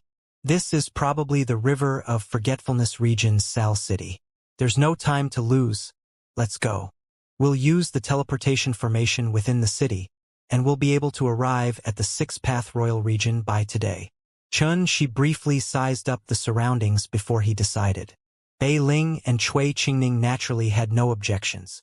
But right at this moment, an unexpected event occurred abruptly. A young and clear voice resounded abruptly. After making me wait here bitterly for 7 days, it would truly be too disappointing if I allowed all of you to leave. Along with this voice, a group of people suddenly appeared out of thin air, and they stopped Xianxia and the others from entering the city while faintly obstructing all their paths of retreat.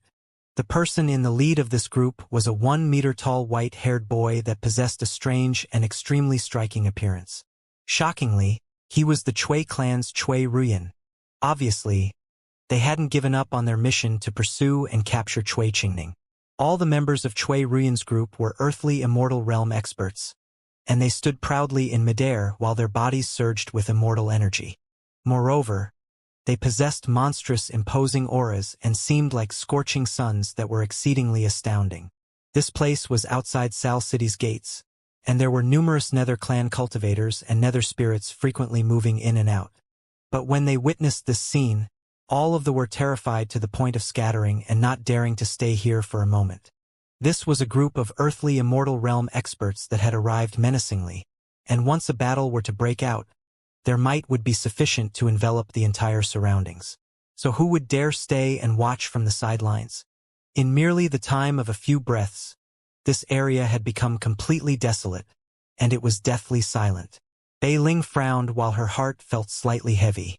Compared to 7 days ago, many experts had joined Cui Ruyan's group, and there was actually a total of around 13 of them. Such a force was sufficient to sweep through numerous powers in the netherworld. Take good care of young Miss Cui and leave the rest to me. Xianxia's voice transmission that suddenly sounded out by her ears caused Bei Ling's to relax. Only now did she suddenly recall that Xianxia was a peak sovereign in the earthly immortal realm.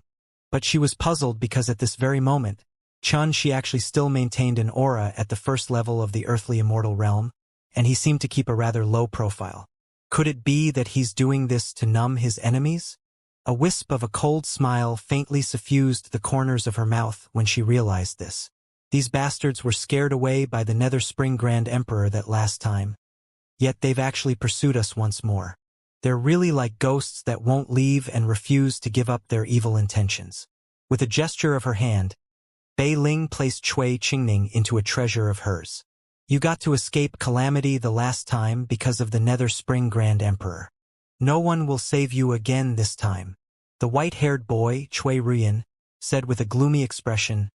Moreover, for the sake of taking precautions against any mishaps, I've already contacted the members of Granny Meng Hall.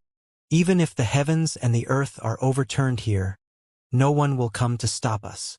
The other earthly immortal realm experts let out a wave of cold laughter when they heard this, and the gazes they shot at Xianxia and Bei Ling seemed as if they were looking at an ill-fated couple. Moreover, their gazes were filled with excitement and mockery. It wasn't that they didn't desire to make a move right away. They were willing, because a ball of gloomy flames of rage were burning in the hearts of every single one of them. They'd been forced by the Nether Spring Grand Emperor to withdraw from the Nether Spring region like dogs with their tails between their legs, then paid an extremely great price to make Granny Meng Hall watch coldly from the sidelines, and they'd even waited here bitterly for 7 days to finally catch Cui Qingning's group here. So how could they possibly hastily kill Xianxia and Bei Ling? Doing that would be letting them off too easily. So they had the intention of teasing these mice like cats, and they intended to gradually apply the rage in their hearts bit by bit into every single segment of the torture they were about to inflict on Xianxia and Bei Ling. They had the patience to do this. Moreover, they were confident that Xianxia and Bei Ling were like fish on the chopping block and were at their wills. Bei Ling couldn't be bothered with all of this at all, and her expression was icy cold while she seemed indifferent to all this. As for Xianxia, he was faintly able to sense the excitement and mocking feelings in their hearts, but he was completely indifferent as well. Their cold and indifferent reactions caused Cui Ruyan and the others to be slightly stunned, and they couldn't help but become irritated. How can this bastard and bitch be so composed? Could it be that they're unafraid of death? What happened to kneeling down to beg for mercy? What happened to heroically sacrificing themselves for their cause? What happened to their expressions that should change from terror? Why is the difference from our expectations so great? Bastard! Aren't you going to kneel down and beg for forgiveness? An earthly immortal realm expert couldn't help but shout explosively in a grim voice. This pair of bitch and bastard have been struck dumb. Damn it! They aren't reacting in the slightest. We should just capture them and slowly torment and humiliate them bit by bit. I remember that fourth brother is very fond of men. We'll give that kid to him. Another person chuckled. How hateful. I only like handsome and formidable men. This kid's appearance is rather gorgeous, yet I wonder if his body is sturdy. I hope he won't be unable to endure when I haven't had enough fun, because that would be too disappointing. An alluring man with a feminine appearance and red color applied on his lips spoke with a coquettish tone. As he spoke, his pair of watery eyes swept through Xianxia while a wisp of embarrassment was revealed on his face. Obviously, this person was the fourth brother that was fond of men. As soon as these words were spoken, not only did Xianxia's heart go cold, he even aroused intense killing intent.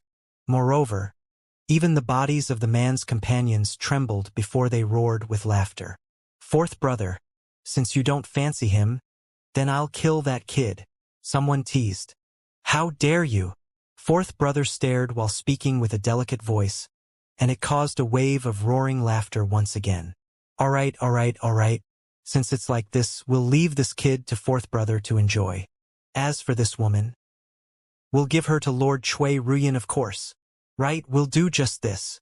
After they made up their minds, all of them looked at Chen Shi and Bei Ling with even more excited expressions, and their gazes carried a wisp of bloodthirsty ruthlessness while they seemed to be eager to make a move. The reason they hadn't made a move was because the white-haired boy, Chui Ruyan, hadn't spoken yet. Chui Ruyan was obviously very pleased with the respectful and submissive attitudes of everyone, and he cleared his throat before looking at Chen Shi and Bei Ling with a deep gaze and was about to speak. But Chen Shi didn't give him the chance to speak at all, and he withdrew the talisman armament with a clang. "Are all of you done with the crap? Then you can die in peace." His tone was calm and carefree, yet it instantly caused Chui Ruyan to choke to the point he was almost unable to catch his breath, and he felt extremely uncomfortable while his expression instantly became gloomy. "Die in peace? Haha. Fourth brother, I've made up my mind. If you don't please that kid properly, then don't blame me for not forgiving you." Fourth brother laughed tenderly and clenched his delicate fingers while speaking in a coquettish voice. "Lord, do you still not believe in my ability?" Everyone felt a wave of coldness. Chen Shi's brows knit together tightly. For the first time, he had an extremely urgent impulse to kill someone because this alluring man that seemed neither like a man or woman was truly too disgusting. Chen Shi didn't waste his breath before he raised his hand and fiercely slashed with the sword in his hand, and his target was fourth brother. "Aya! This young big brother is angry. I'm so afraid." Fourth brother's figure flashed and dodged to the side.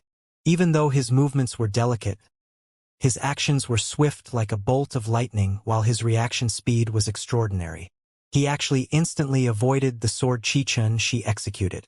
This caused Chen Shi to be unable to help but feel surprised because he'd already recovered his peak strength. Yet the alluring man was actually capable of dodging his attack, so the strength of this man was surely not bad. Unfortunately, the person by fourth brother's side wasn't as lucky as him. When this sword chi struck down, the immortal energy in this person's entire body surged, and he actually smashed his fists out with the intention of relying on his own strength to blast this strand of sword chi away. The outcome was obvious. A bang resounded out as his entire body was slashed into two by the sword chi. Before he perished, a wisp of excitement and bloodthirstiness still remained on his face, and it seemed to be extremely strange. Bang! His corpse shattered while a rain of blood rained down.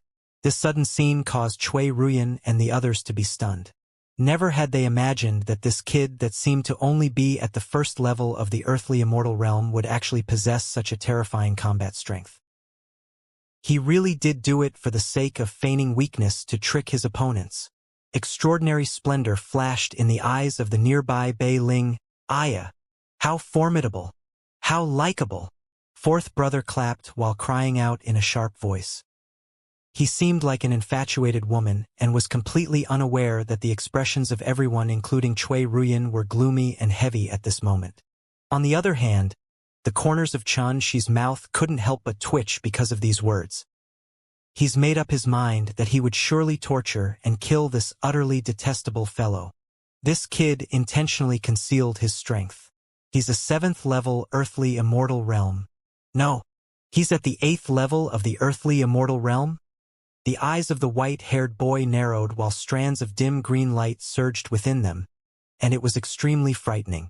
As soon as these words were spoken, the hearts of everyone jerked while terror filled their hearts. Unfortunately, their realization came too late. Swoosh! In the next moment, Chen Shi moved. His figure was like a shocking dragon that left its lair, and he relied on his sword to slaughter all his enemies. He's concealed his strength earlier for the sake of numbing his enemies and to eliminate all of them. After all, once the enemy noticed his strength and chose to flee, it would be too late. At this moment, since they'd seen through his cultivation, then how could he continue to hold back? He immediately exerted his cultivation at the 8th level of the earthly immortal realm. The talisman armament soared through the sky and developed boundless terrifying strands of sword chi that assaulted them. Something worthy of mentioning was that if 8th level earthly immortal realm experts were peak sovereigns, then Xianxia was absolutely a sovereign of sovereigns. It was even to the extent that he could be described as invincible beneath the heavenly immortal realm. Because since a long time ago in the mortal dimension, he was able to slaughter the clone of a golden immortal like Bing Shirtian. So it obviously displayed how terrifying the strength he possessed was. Bang! Another earthly immortal realm expert was unable to dodge in time, and he was slashed into a ball of bloody rain by Xianxia's sword and didn't even have the chance to let out a shrill cry. Shit! Join forces and deal with him, the white-haired boy Cui Ruyan shouted with fury. At the same time, his hands held a pair of enormous axes that had purple carvings on them, and his figure flashed as he chopped his axes down at Xianxia. Needless to say, his strength was indeed extraordinary. He attacked with big movements while the axe light emanated from his axes were like pythons that were coiled with surging jet black light, and they developed a myriad of evil spirits, vengeful spirits, Xianxia, and various other terrifying phenomena that let out shrill howls and devoured souls.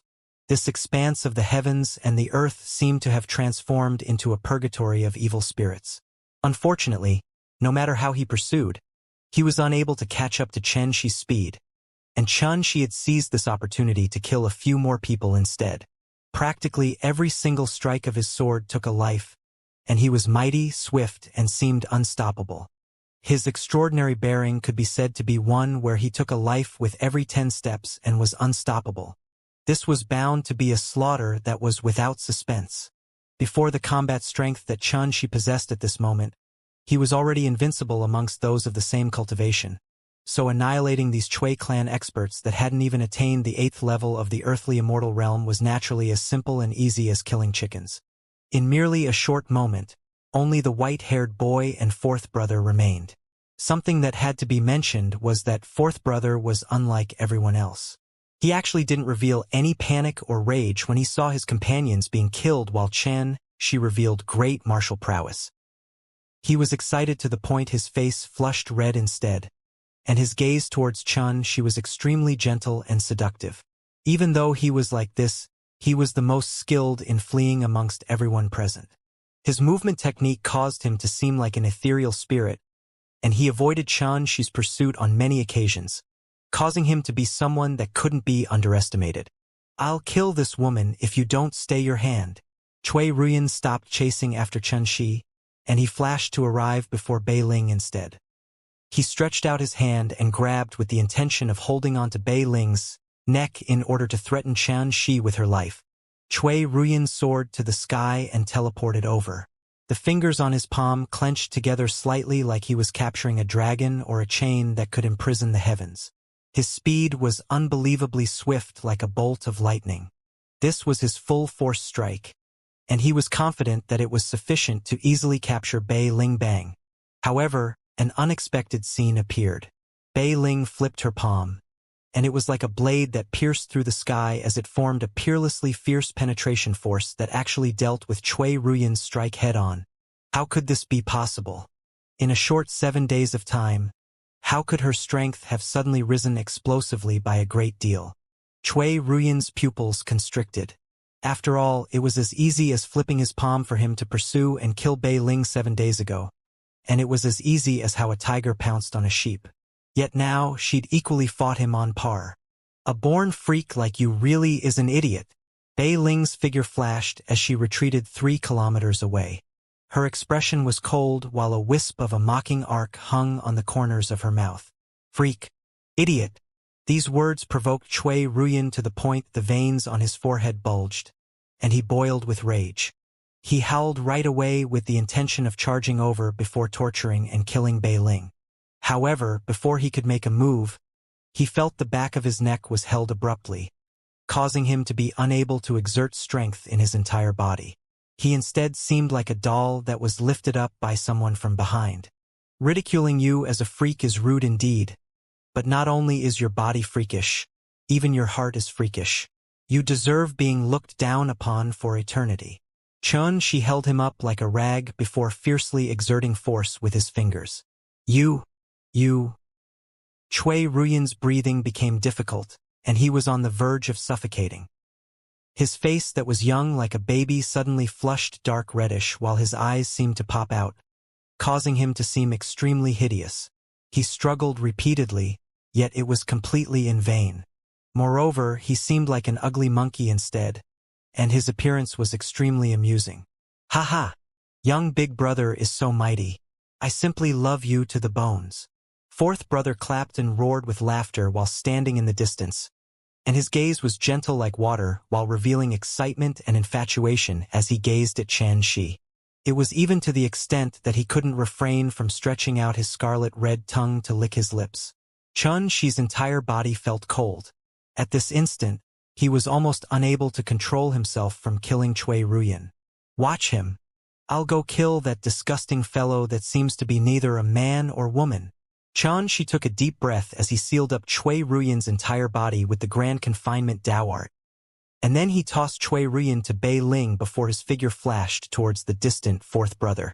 Xianxia had truly had enough of this bastard. He was clearly a man yet dressed up in an alluring and gaudy manner while seeming to be neither a man nor woman. Moreover, he even liked men and spoke coquettishly. It simply caused Xianxia to wonder why such a detestable fellow would exist in this world. Ah, do you want me? I'm so happy. Fourth brother actually didn't dodge when he saw Xianxia charging towards him, and he let out a shrill cry of excitement instead while his face that was covered in heavy makeup was suffused with a slight flush and was extremely seductive. Xianxia's face darkened, and his sword slashed down with a swish. Bang! A thick strand of sword chi that could reach the skies soared up, and it contained a myriad of talisman markings as it shattered the heavens and the earth while revealing a monstrous impetus. Moreover, it was fierce and terrifying to the limit.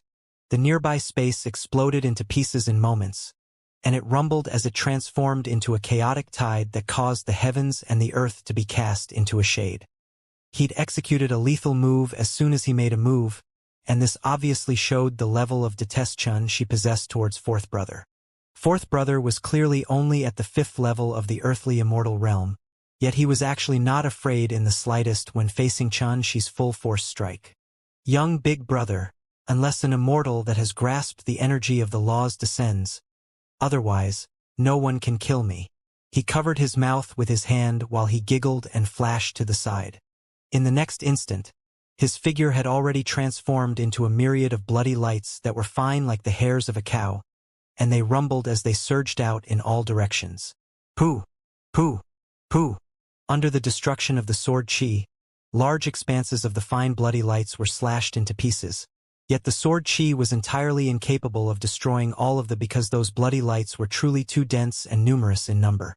They seemed like a tide of locusts that couldn't be wiped out, and they bore into space and vanished with a flash, causing them to seem extremely strange. Xianxia couldn't help but be slightly stunned when facing this. What sort of cultivation technique is this? Young big brother, I'll be waiting for you at the 6th Path Royal region. You better not make me wait for long. Fourth brother's voice lingered and spread through space, and it was excited and seductive. It only dissipated and returned to silence after a long time. This damnable bastard. The corners of Xianxia's mouth couldn't help but twitch. That person has probably comprehended the hexavoid blood god technique. This cultivation technique came from the bloody river in the netherworld, and according to rumor, it was created by the master of the Bloody River sect during the primeval times. The cultivator was capable of transforming into 368,000 blood god seeds, so defeating him was easy, yet killing him is extremely difficult. Bei Ling flew over, and she obviously possessed deep knowledge about this, so she explained in a low voice. This cultivation technique achieves the same goal as my Netherlord Undying technique through different means. But this cultivation stresses upon the idea that if the body remains, then the heavens, earth, and all living beings must be killed. It's an extremely brutal and bloodthirsty cultivation technique that causes one's natural disposition to vanish and become vicious like a devil. It's far from being able to be compared to the Netherlord Undying technique. Kill the heavens, the earth, and all living beings. Ha! What high-sounding sentiments. She finally understood why fourth brother would be so abnormal and detestable. It turned out that fourth brother had cultivated a brutal cultivation technique that eliminated one's natural disposition. He'd heard that during the primeval times, the cultivation technique of the Bloody River Sex Master was extraordinary, and his ferocious might was renowned throughout the three dimensions. Moreover, he'd once discussed the Tao and engaged in a fierce battle with the demon ancestor Rahu, and they were on par. Later on, A.K. Itagarbha Buddha of the Buddhist sects that possessed great wisdom, will, and benevolence arrived and stood on guard at the banks of the bloody river. Moreover, he made the great aspiration of vowing to not ascend unless hell was empty, and only after this was the Bloody River Sex Master heavily injured and didn't make another appearance in the world. Subsequently, She cleaned up the battlefield and was just intending to enter Sal City with Bei Ling before interrogating Cui Ruyan, who he'd captured alive to obtain some information.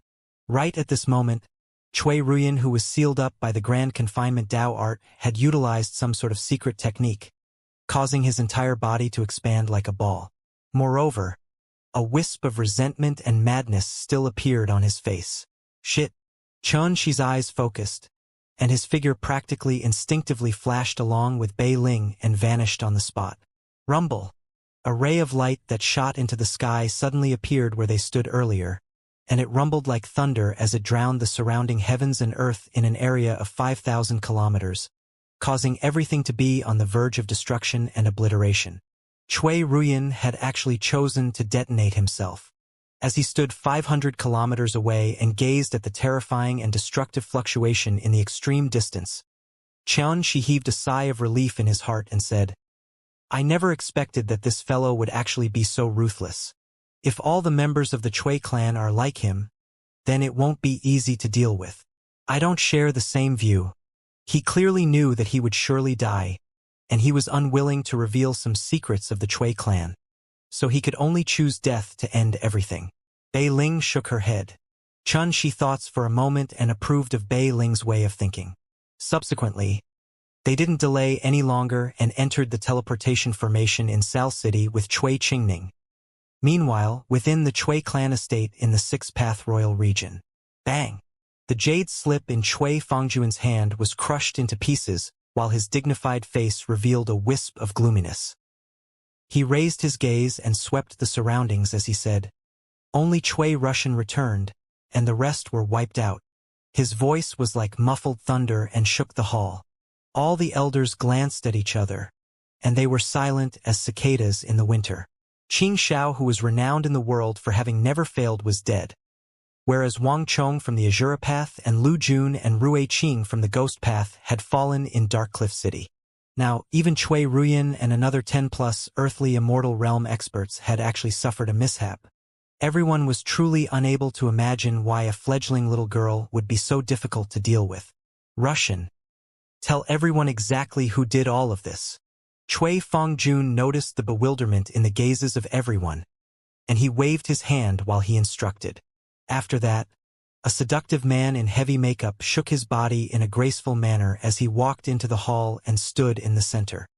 His watery eyes swept everyone in the hall, and the hearts of everyone that was swept by his gaze shook while they felt extreme disgust in their hearts.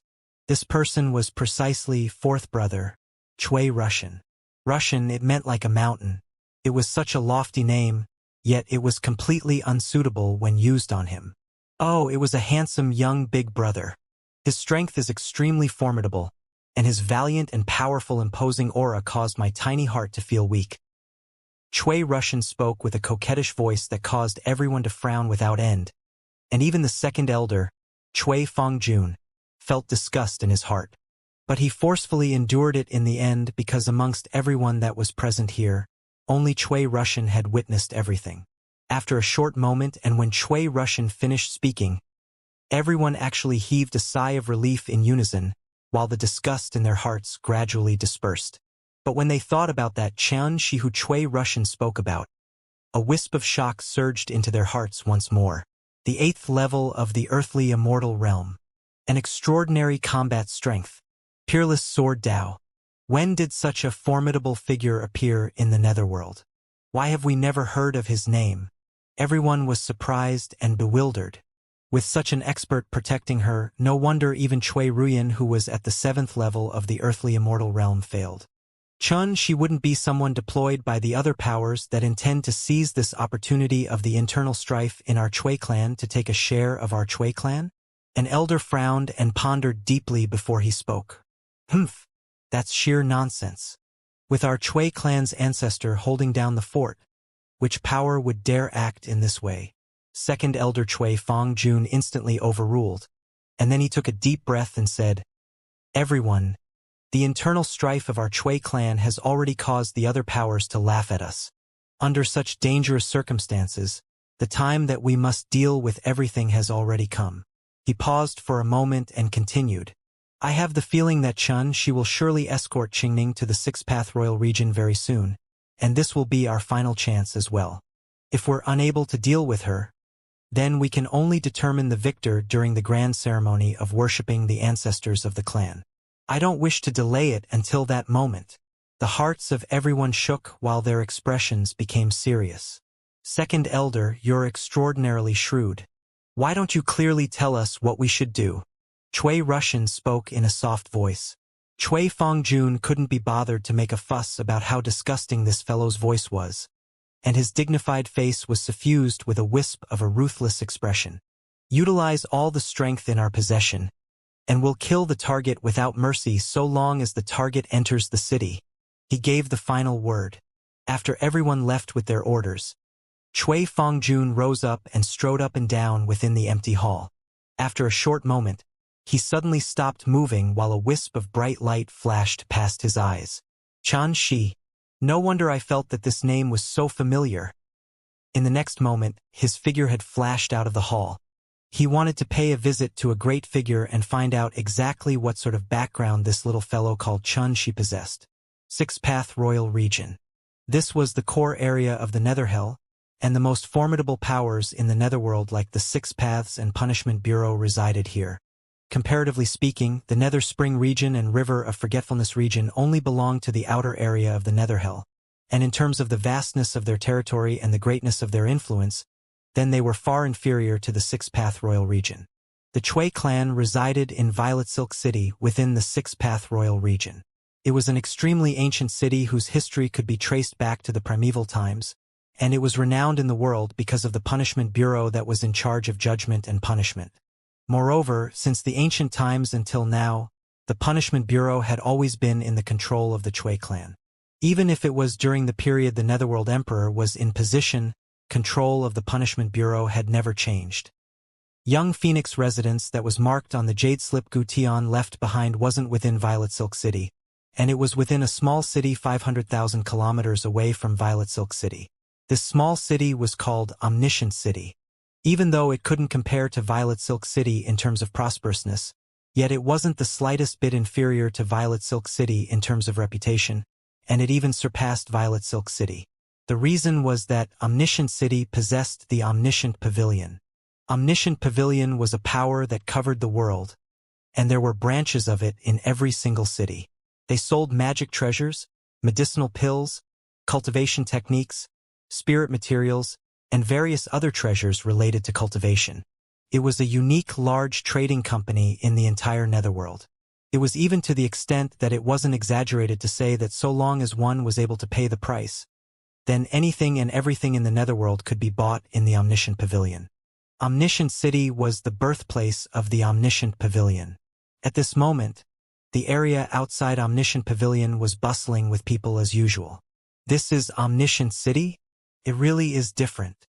It's very simple. It's because this city is the capital of trading that's renowned in the world.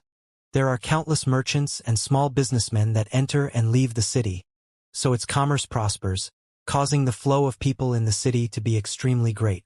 Chan Shi and Bei Ling were walking over side by side from afar. The two of them moved along the tide of people and entered the city, and they moved along the streets that were densely packed like a spiderweb for 10 minutes before they finally stopped in front of a desolate street. Row after row of buildings stood towering 300 m away on the opposite side of this street, and these buildings were extremely ordinary and didn't stand out at all. Surprisingly, a plaque that said, "Young Phoenix Residence," hung before the door of one of the buildings.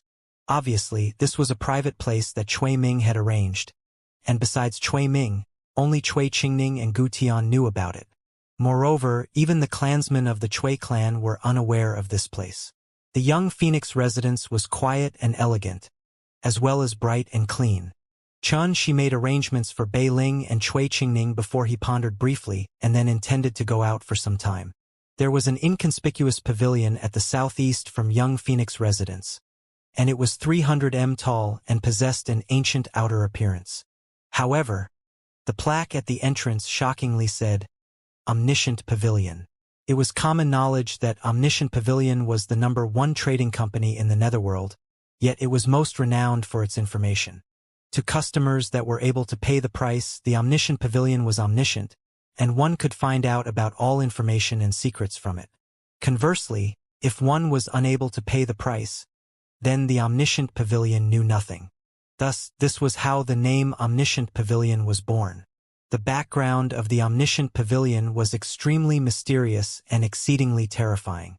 Even the Six Paths, Nether Spring Hall, Granny Meng Hall, and other similar powers weren't willing to offend the Omniscient Pavilion, causing its status to be extraordinary.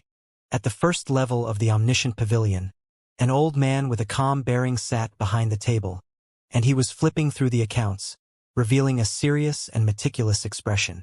Presently, is Elder Mo still in charge of the information related to the Cui clan? Meanwhile, someone walked in. The old man raised his head and couldn't help but be stunned when he saw the appearance of the person clearly, and then he stood up solemnly and said, Yes, good. The person nodded before walking directly into the pavilion. Strange. The old man sent that person off with his gaze while a wisp of confusion arose on his face because he seemed to have never expected that this person would have the time to come here. But in next to no time, he stopped thinking about it because another person had arrived. Do you want to buy and sell treasures or obtain information? The old man sat on the chair while he continued to flip through the accounts as he spoke in a flat tone. Obtain information. Oh? What sort of information? The old man didn't even raise his head as he asked. Information related to the Cui clan. The old man was stunned and slowly raised his head. He narrowed his eyes as he sized up the young man that stood before the table, and then he said after a short moment, Which Cui clan? The Cui clan in Violet Silk City. The young man spoke indifferently. He possessed a tall figure and indifferent bearing, and he was exactly Chun Shi. 3,000 king-grade nether crystals. The old man named a price. The young man was stunned and said, That's the price of a few immortal artifacts. Isn't it a bit too expensive? The old man raised his head and confirmed that the young man wasn't making fun of him before he said seriously, I'd only ask for an ordinary nether crystal if you came 10 days from now. But now, it can't be a single nether crystal lesser than 3,000 king-grade nether crystals. Chun Shi frowned. Is there some sort of reason? Could it be that you're unaware that the Cui clan's ancestral worship ceremony is 10 days from now? The old man replied with a question. Ancestral worship ceremony? Chun Shi pondered for a moment before he shook his head once more. The old man glanced at Chun Shi with slight surprise, yet he didn't speak any further. This is 3,000 king-grade nether crystals. Chun Shi casually tossed a storage pouch over. The old man was slightly surprised at this moment, and he glanced deeply at Chun Shi before he picked up the storage pouch and sized it up briefly. After that, he couldn't help but reveal a satisfied smile from the corners of his mouth, and he nodded and said, Head in from here and enter the 3rd room on the 5th floor. There'll naturally be someone there to tell you everything. Thank you. Chun Shi cupped his hands before he turned around and walked further into the Omniscient Pavilion. Since he was able to casually produce such a sum of wealth, that young man is probably not an ordinary figure either. The old man watched Chun Shi's figure vanish from his field of vision, and then he seemed to be lost in thought after his gaze descended onto the storage pouch.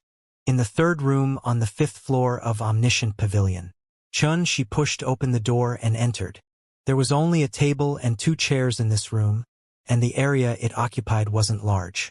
However, it was covered in a layer of restrictions that was obviously capable of preventing the investigation of immortal perceptions, causing it to seem extremely safe and hidden.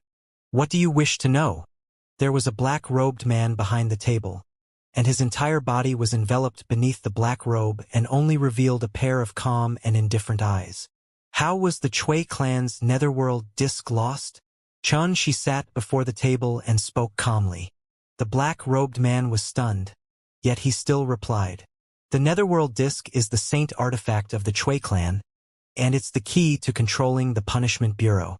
It has always been in the possession of the Chui clan's second elder, Chui Fangjun, and it was stolen a year ago, whereas its whereabouts are unknown until now. I only want to know who stole it, said Xianxia. This isn't within the scope of my knowledge, so forgive me for being unable to answer. The black-robed man answered without hesitation. Even if he was clearly aware since the beginning that this would be the outcome, Xianxia still couldn't help but feel a wisp of disappointment in his heart. After a short moment, he asked about the situation in the Chui clan. The black-robed man really possessed clear knowledge about the Chui clan, and he spoke about everything he knew. So it turns out that the victor will be determined during the ancestral worship ceremony.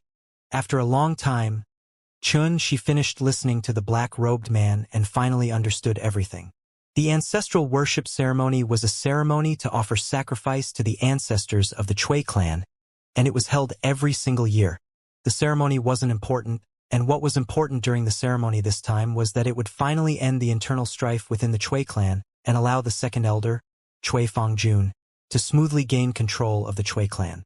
Most importantly, after Chui Fangjun inherited the position of patriarch, the Chui clan's ancestor, Chui Jinkong, would execute a forbidden technique to open up the secret realm in the ancestral grounds of the Chui clan, and he would allow Chui Fangjun to enter the secret realm in order to comprehend the inheritance left behind by the ancestor of the Chui clan. At that time, even if Chui Qingning returned to the clan, it would be impossible for her to change the situation. Of course, Chui Fangjun would absolutely not allow any mishaps to occur before the dust had settled. And this was why he sent people to pursue and kill Chui Qingning. Because strictly speaking, Chui Qingning was the true inheritor to the position of patriarch as a unique bloodline flowed within her body, and it was the key to opening the secret realm in the ancestral grounds without requiring the Chui clan's ancestor to do anything at all. Thank you. Xianxia stood up and turned around with the intention of leaving. Fellow Taoist, please wait a moment. If you desire to know the whereabout of the netherworld disk, then I suggest you make a trip to the Heroes' Pavilion. Perhaps you'll obtain an unexpected gain. The black-robed man spoke abruptly. The Heroes' Pavilion? Xianxia's eyes lit up, and he thanked the black-robed man once more before he turned and left. My luck wasn't bad, but of the 380 cities in the Six-Path Royal region, I just happened to encounter you, little fellow. Right after Xianxia had left, the black-robed man suddenly chuckled before removing his hood to reveal a cold and gloomy face. Swoosh! He stretched out his hand and waved, causing a jade slip to transform into a ray of light that vanished in the room. Omniscient City Heroes Pavilion. This was a restaurant that was on the verge of decline, and it was quiet and desolate. When Xianxia arrived here, he saw the manager nodding off behind the counter and was on the verge of falling asleep. Besides the manager, there wasn't even a single attendant.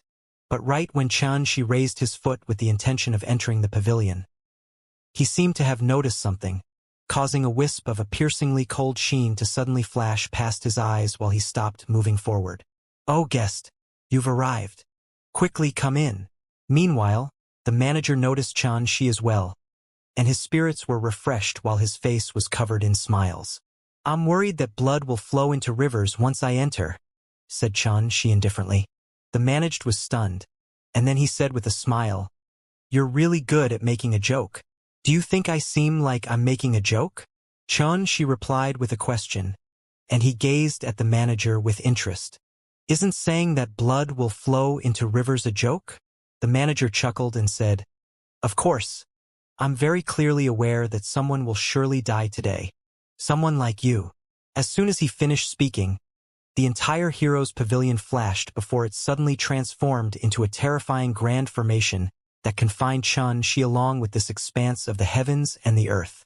At the same time, over 10 figures appeared out of thin air while emanating monstrous, imposing auras.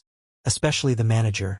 His actually transformed into a green-faced and red-eyed man that had horns on his head, was almost 3 m tall, and was completely enshrouded by surging ghastly mist.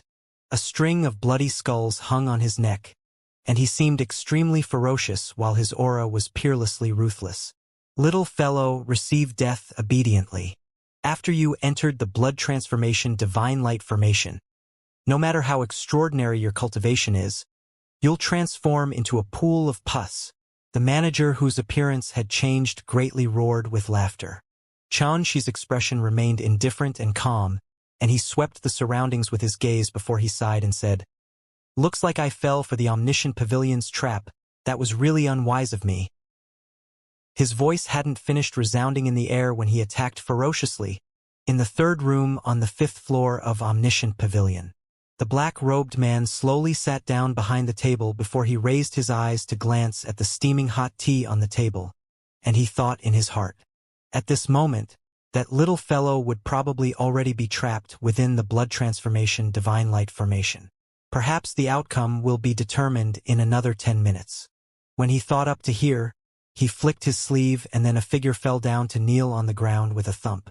This person had gray hair and an aged appearance. As soon as he appeared, he roared furiously with the intention of rising from the ground. Yet the black-robed man stomped on his face and completely suppressed him on the ground. "Mo Kuan, you geezer. Didn't I just borrow this room for a moment? Is there any need to be so furious?" The black-robed man chuckled and spoke slowly. "This is the omniscient pavilion. So do you think you'll be able to survive after you offended me?" Mo Kuan's eyes almost split apart as he stared fixedly at the black-robed man, and he roared with a hoarse voice. He'd stopped struggling because the black-robed man's strength was too much stronger than him, so struggling was useless. "I'm handling something on behalf of the Chui clan, and I'll be returning to the Chui clan once everything is done. At that time, your omniscient pavilion will have to go through the Chui clan in order to capture me." The black-robed man raised the teacup as he slowly blew on it and said, "Moreover, you're merely a small elder of the omniscient pavilion. Do you think that they'll stand up for you? The Chui clan." Mo Kuan's expression changed indeterminately when he heard this, and then he said abruptly after a short period of time, "You took the appearance of Hall Master Ren of the Omniscient Pavilion's Netherdark Hall. Could it be that you're not worried that he'll look for trouble with you? Idiot. To think that you're an elder of the Omniscient Pavilion. Could it be that you don't understand that since I'm able to take the appearance of that old fellow, Ren Chongfeng, I naturally am capable of taking the appearance of another? At that time, would anyone be able to discover my identity?" The black-robed man said proudly. "Not to mention, besides fellows that possess the eye of divine truth, the flaming golden eyes, or the ghastly sun jade eyes, even a heavenly immortal would find it difficult to discern my identity." Mo Kuan's face sank, and then he seemed to have thought of something and said with shock, "You're surnamed Ho. Could it be that you're a descendant of the Thousand-Eye Ghost Ape clan?" Thousand-Eye Ghost Apes were an unusual race that had become extinct in the Netherworld a long time ago. They were like vicious apes in appearance. Yet their bodies were covered in strange eyes and possessed an ultimate innate ability, God-mirroring technique. After they executed this technique, Thousand-Eye Ghost Apes were capable of transforming into anyone in the world. Moreover, the aura, appearance, and even voice of the person would be completely copied without the slightest difference. So even gods were unable to distinguish it, causing it to be rather terrifying. But a very long time ago, an elder of the Thousand-Eye Ghost Ape clan had taken the appearance of the third Netherworld Emperor and caused extreme trouble. In the end, he infuriated the Netherworld Emperor and the clan suffered the calamity of annihilation. Since then, it was extremely difficult to see traces of the Thousand-Eye Ghost Ape clan in the Netherworld. You were actually able to see through my identity. Looks like members of your omniscient pavilion does know something. Unfortunately, it's too late, and it makes no difference to the situation." The black-robed man chuckled and didn't care at all. "It really is like that. I never expected that the Chui clan actually dared to go against the orders of the Netherworld Emperor and took in a descendant of the Thousand-Eye Ghost Ape clan. If the emperor was still alive, he would surely wipe out the entire Chui clan. Mo Kuan gritted his teeth while he revealed dense resentment and anger. As soon as these words were spoken, the black-robed man seemed as if a scar in his heart had been torn open, and he suddenly stomped on Mo Kuan before he cried out resentfully in a sharp voice. The Netherworld Emperor? That old geezer that deserves to be sliced into 1,000 pieces has already been annihilated by the gods of the world. Even his corpse was obliterated. What's the point in mentioning him? The force he exerted was extremely great, and it pressed down onto Mo Kuan to the point that countless bones in his entire body broke. Mo Kuan curled up on the ground in pain, yet no matter how he struggled, he was unable to escape, and he fell unconscious in the end. After he finished venting the flames of rage in his heart, the black-robed man, Ho Zhan, finished the tea in his cup before he muttered, "Why is there still no news? Never mind. There's no need to continue waiting so as to avoid anything unexpected from happening." He stood up as he spoke, and then lowered his head and stared at Mo Kuan, who was on the ground while killing intent suddenly appeared in his eyes. Crack! Right at this moment, the door to the room was pushed open before a tall figure that had a calm expression and a handsome appearance walked in. It was precisely Xianxia. He glanced at Mo Kuan, who was on the ground, before taking a glance at the black-robed man, and then a wisp of a piercingly cold arc couldn't help but arise on the corners of his mouth. "Sorry, but you won't be able to escape." Ho Zhan was stunned, and then he suddenly said with a smile, "Fellow Taoist, you returned so quickly. Have you already investigated the whereabouts of the Netherworld Disk?" As he spoke, he suddenly exerted force with his leg with the intention of wiping out Mo Kuan's life. But before he could complete his actions, he felt his leg shake as an enormous force that was impossible to resist assaulted him, causing his entire body to stagger back and almost fall to the ground. On the other hand, Mo Kuan had already been rescued by Xianxia and brought to his side. "You deceived me, then intended to kill someone before my eyes. Aren't you being too presumptuous?" Xianxia's gaze was icy cold as he glanced indifferently at Mo Zhan. "Fellow Taoist, what's the meaning of this?" Mo Zhan spoke with a low voice. "All right, since you're still acting ignorant, then I'll let you die an enlightened man." Xianxia flicked his sleeve. Thump, thump, thump. A wave of muffled bangs sounded out as over 10 bloody heads appeared on the table before Ho Zhan and were lined up in a row. They seemed to have encountered extreme terror before their death, causing all their appearances to be warped and covered in horror while revealing unwillingness and despair. Ho Zhan's entire body froze when he saw this scene, and then he said after a short moment, "Who are all these people? Why do I not know any one of them?" "These are all the earthly immortal realm experts in the Heroes' Pavilion. Unfortunately, they didn't know the whereabouts of the Netherworld Disk, so I could only return to look for you," said Xianxia with an icy cold voice. He couldn't be bothered to care about whether the black-robed man continued to feign ignorance or not, and he said directly, "If you don't give me an explanation today, then I guarantee that the consequences you face will be even more horrifying than theirs." "Fellow Taoist, what are you saying? Why don't I understand?" Ho Zhan forced out a smile as he spoke. "This is the Omniscient Pavilion. I presume you're very worried about being noticed by them as well, right?" She suddenly started laughing before slowly closing the door with a backhanded push. Ho Zhan's heart jerked when he saw the grin on Xianxia's face, yet he still said, "I'm an elder of the Omniscient Pavilion. How could I harm one of my own? We'll know whether you're afraid or not with a test." Xianxia smiled even more brilliantly. In the next moment, a miserable and shrill cry suddenly sounded out within the room, and it continued for the time for an entire incense stick to burn. The cry was extremely horrifying, and it could cause the countenance of anyone to go pale. But not a sound could be heard from outside the room because this was the Omniscient Pavilion. Every single room had restrictions set up within it, and it caused even immortal perception to be impossible to enter, let alone sound. "I'll speak. Please, I beg you to let me off."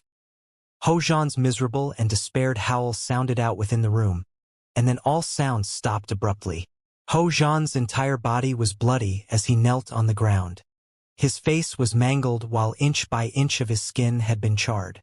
At this moment, even if he were to remove the black robe, there would probably be no one that recognized him. You better be truthful. Don't force me to search your soul because that feeling of overwhelming pain is something that you might know better than me. Xianxia sat on the chair before him and gazed silently at Hou Zhan. Hou Zhan's entire body trembled while the gaze he shot at Xianxia seemed as if he was looking at a devil that would stop at nothing, and it revealed dense terror and horror. At this moment, he didn't dare conceal anything and confessed without holding anything back. Xianxia couldn't help but be slightly surprised when he finished hearing what Hou Zhan had to say.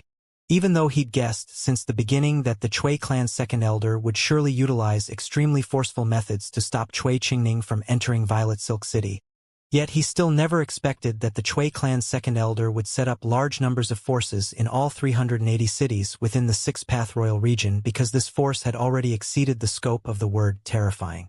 This obviously showed that, as one of the formidable powers in the Netherworld, the Cui clan's resources and reserves were extremely deep and terrifying. As for the Netherworld Disk, it was privately lent to the second king of Hell, King Chujiang, by second elder Cui Fongjun. Even the ancestor of the Cui clan doesn't know about this, and the person in charge of this matter was me. Hou Zhan had indeed been tortured to the point of being terrified. Earlier, Xianxia didn't hold any hopes at all towards finding out about the whereabouts of the Netherworld Disk, yet he never imagined that Hou Zhan would actually give him a pleasant surprise. Through the fluctuations of Hou Zhan's soul, Xianxia was aware that Hou Zhan hadn't lied. As for why King Chujiang would want to lend the Netherworld Disk from Cui Fongjun, it was actually very easy to guess. It was surely because King Chujiang had received the instructions of Bing Shirtian, and it was for the sake of relying on the might of the Netherworld Disk to bring Qing Shui into the Netherworld at the critical moment. King Chujiang, Cui Fongjun. Very good. You two actually dared to interfere in the matters between me and Bing Shirtian. Then wait to suffer the consequences of offending me. After he found out about all of this, Xianxia's expression became even gloomier, and his gaze was ghastly and filled with killing intent. I've told you everything I know. I beg you, kill me. Please don't continue torturing me. Hou Zhan was utterly terrified when he saw Xianxia's expression change indeterminately, and he begged repeatedly for death. Death! Xianxia stared at him for a short moment before he swung a slap at Hou Zhan to directly knock Hou Zhan out. After that, Xianxia restrained Hou Zhan and tossed him into the Buddha's pagoda. At the first floor of the Omniscient Pavilion, the old man behind the table that was in charge of receiving guests had a calm expression, and he was still looking through the accounts meticulously.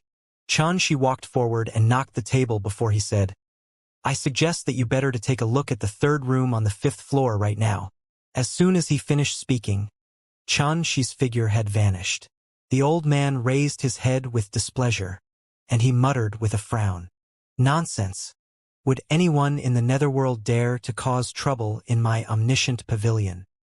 He lowered his head and intended to continue looking through the accounts once more, yet he couldn't help but keep feeling slight anxiousness. He couldn't help but rub his brows with irritation, and then stood up before walking towards the 5th floor with large strides. After a short moment, a furious shout suddenly sounded out from the passageway in the 5th floor. What? The Cui clan took in a thousand-eye ghost ape? Damnable bastard! He actually dared to humiliate and bully an elder of my omniscient pavilion. We absolutely can't take this lying down. After that, everything returned to silence. Xianxia chose to enter into closed-door cultivation after he returned to the young Phoenix residence. The ancestral worship ceremony of the Cui clan was in 10 days. It wasn't a long time, yet it wasn't short as well. At that time, he would bring Cui Qingning along and kill his way into Violet Silk City. Before that, he intended to work hard to bring himself to his peak state. The Cui clan was a dragon's lair. With Xianxia's confidence towards his current strength and coupled with the assistance of the tiny cauldron, he still had to make complete preparations.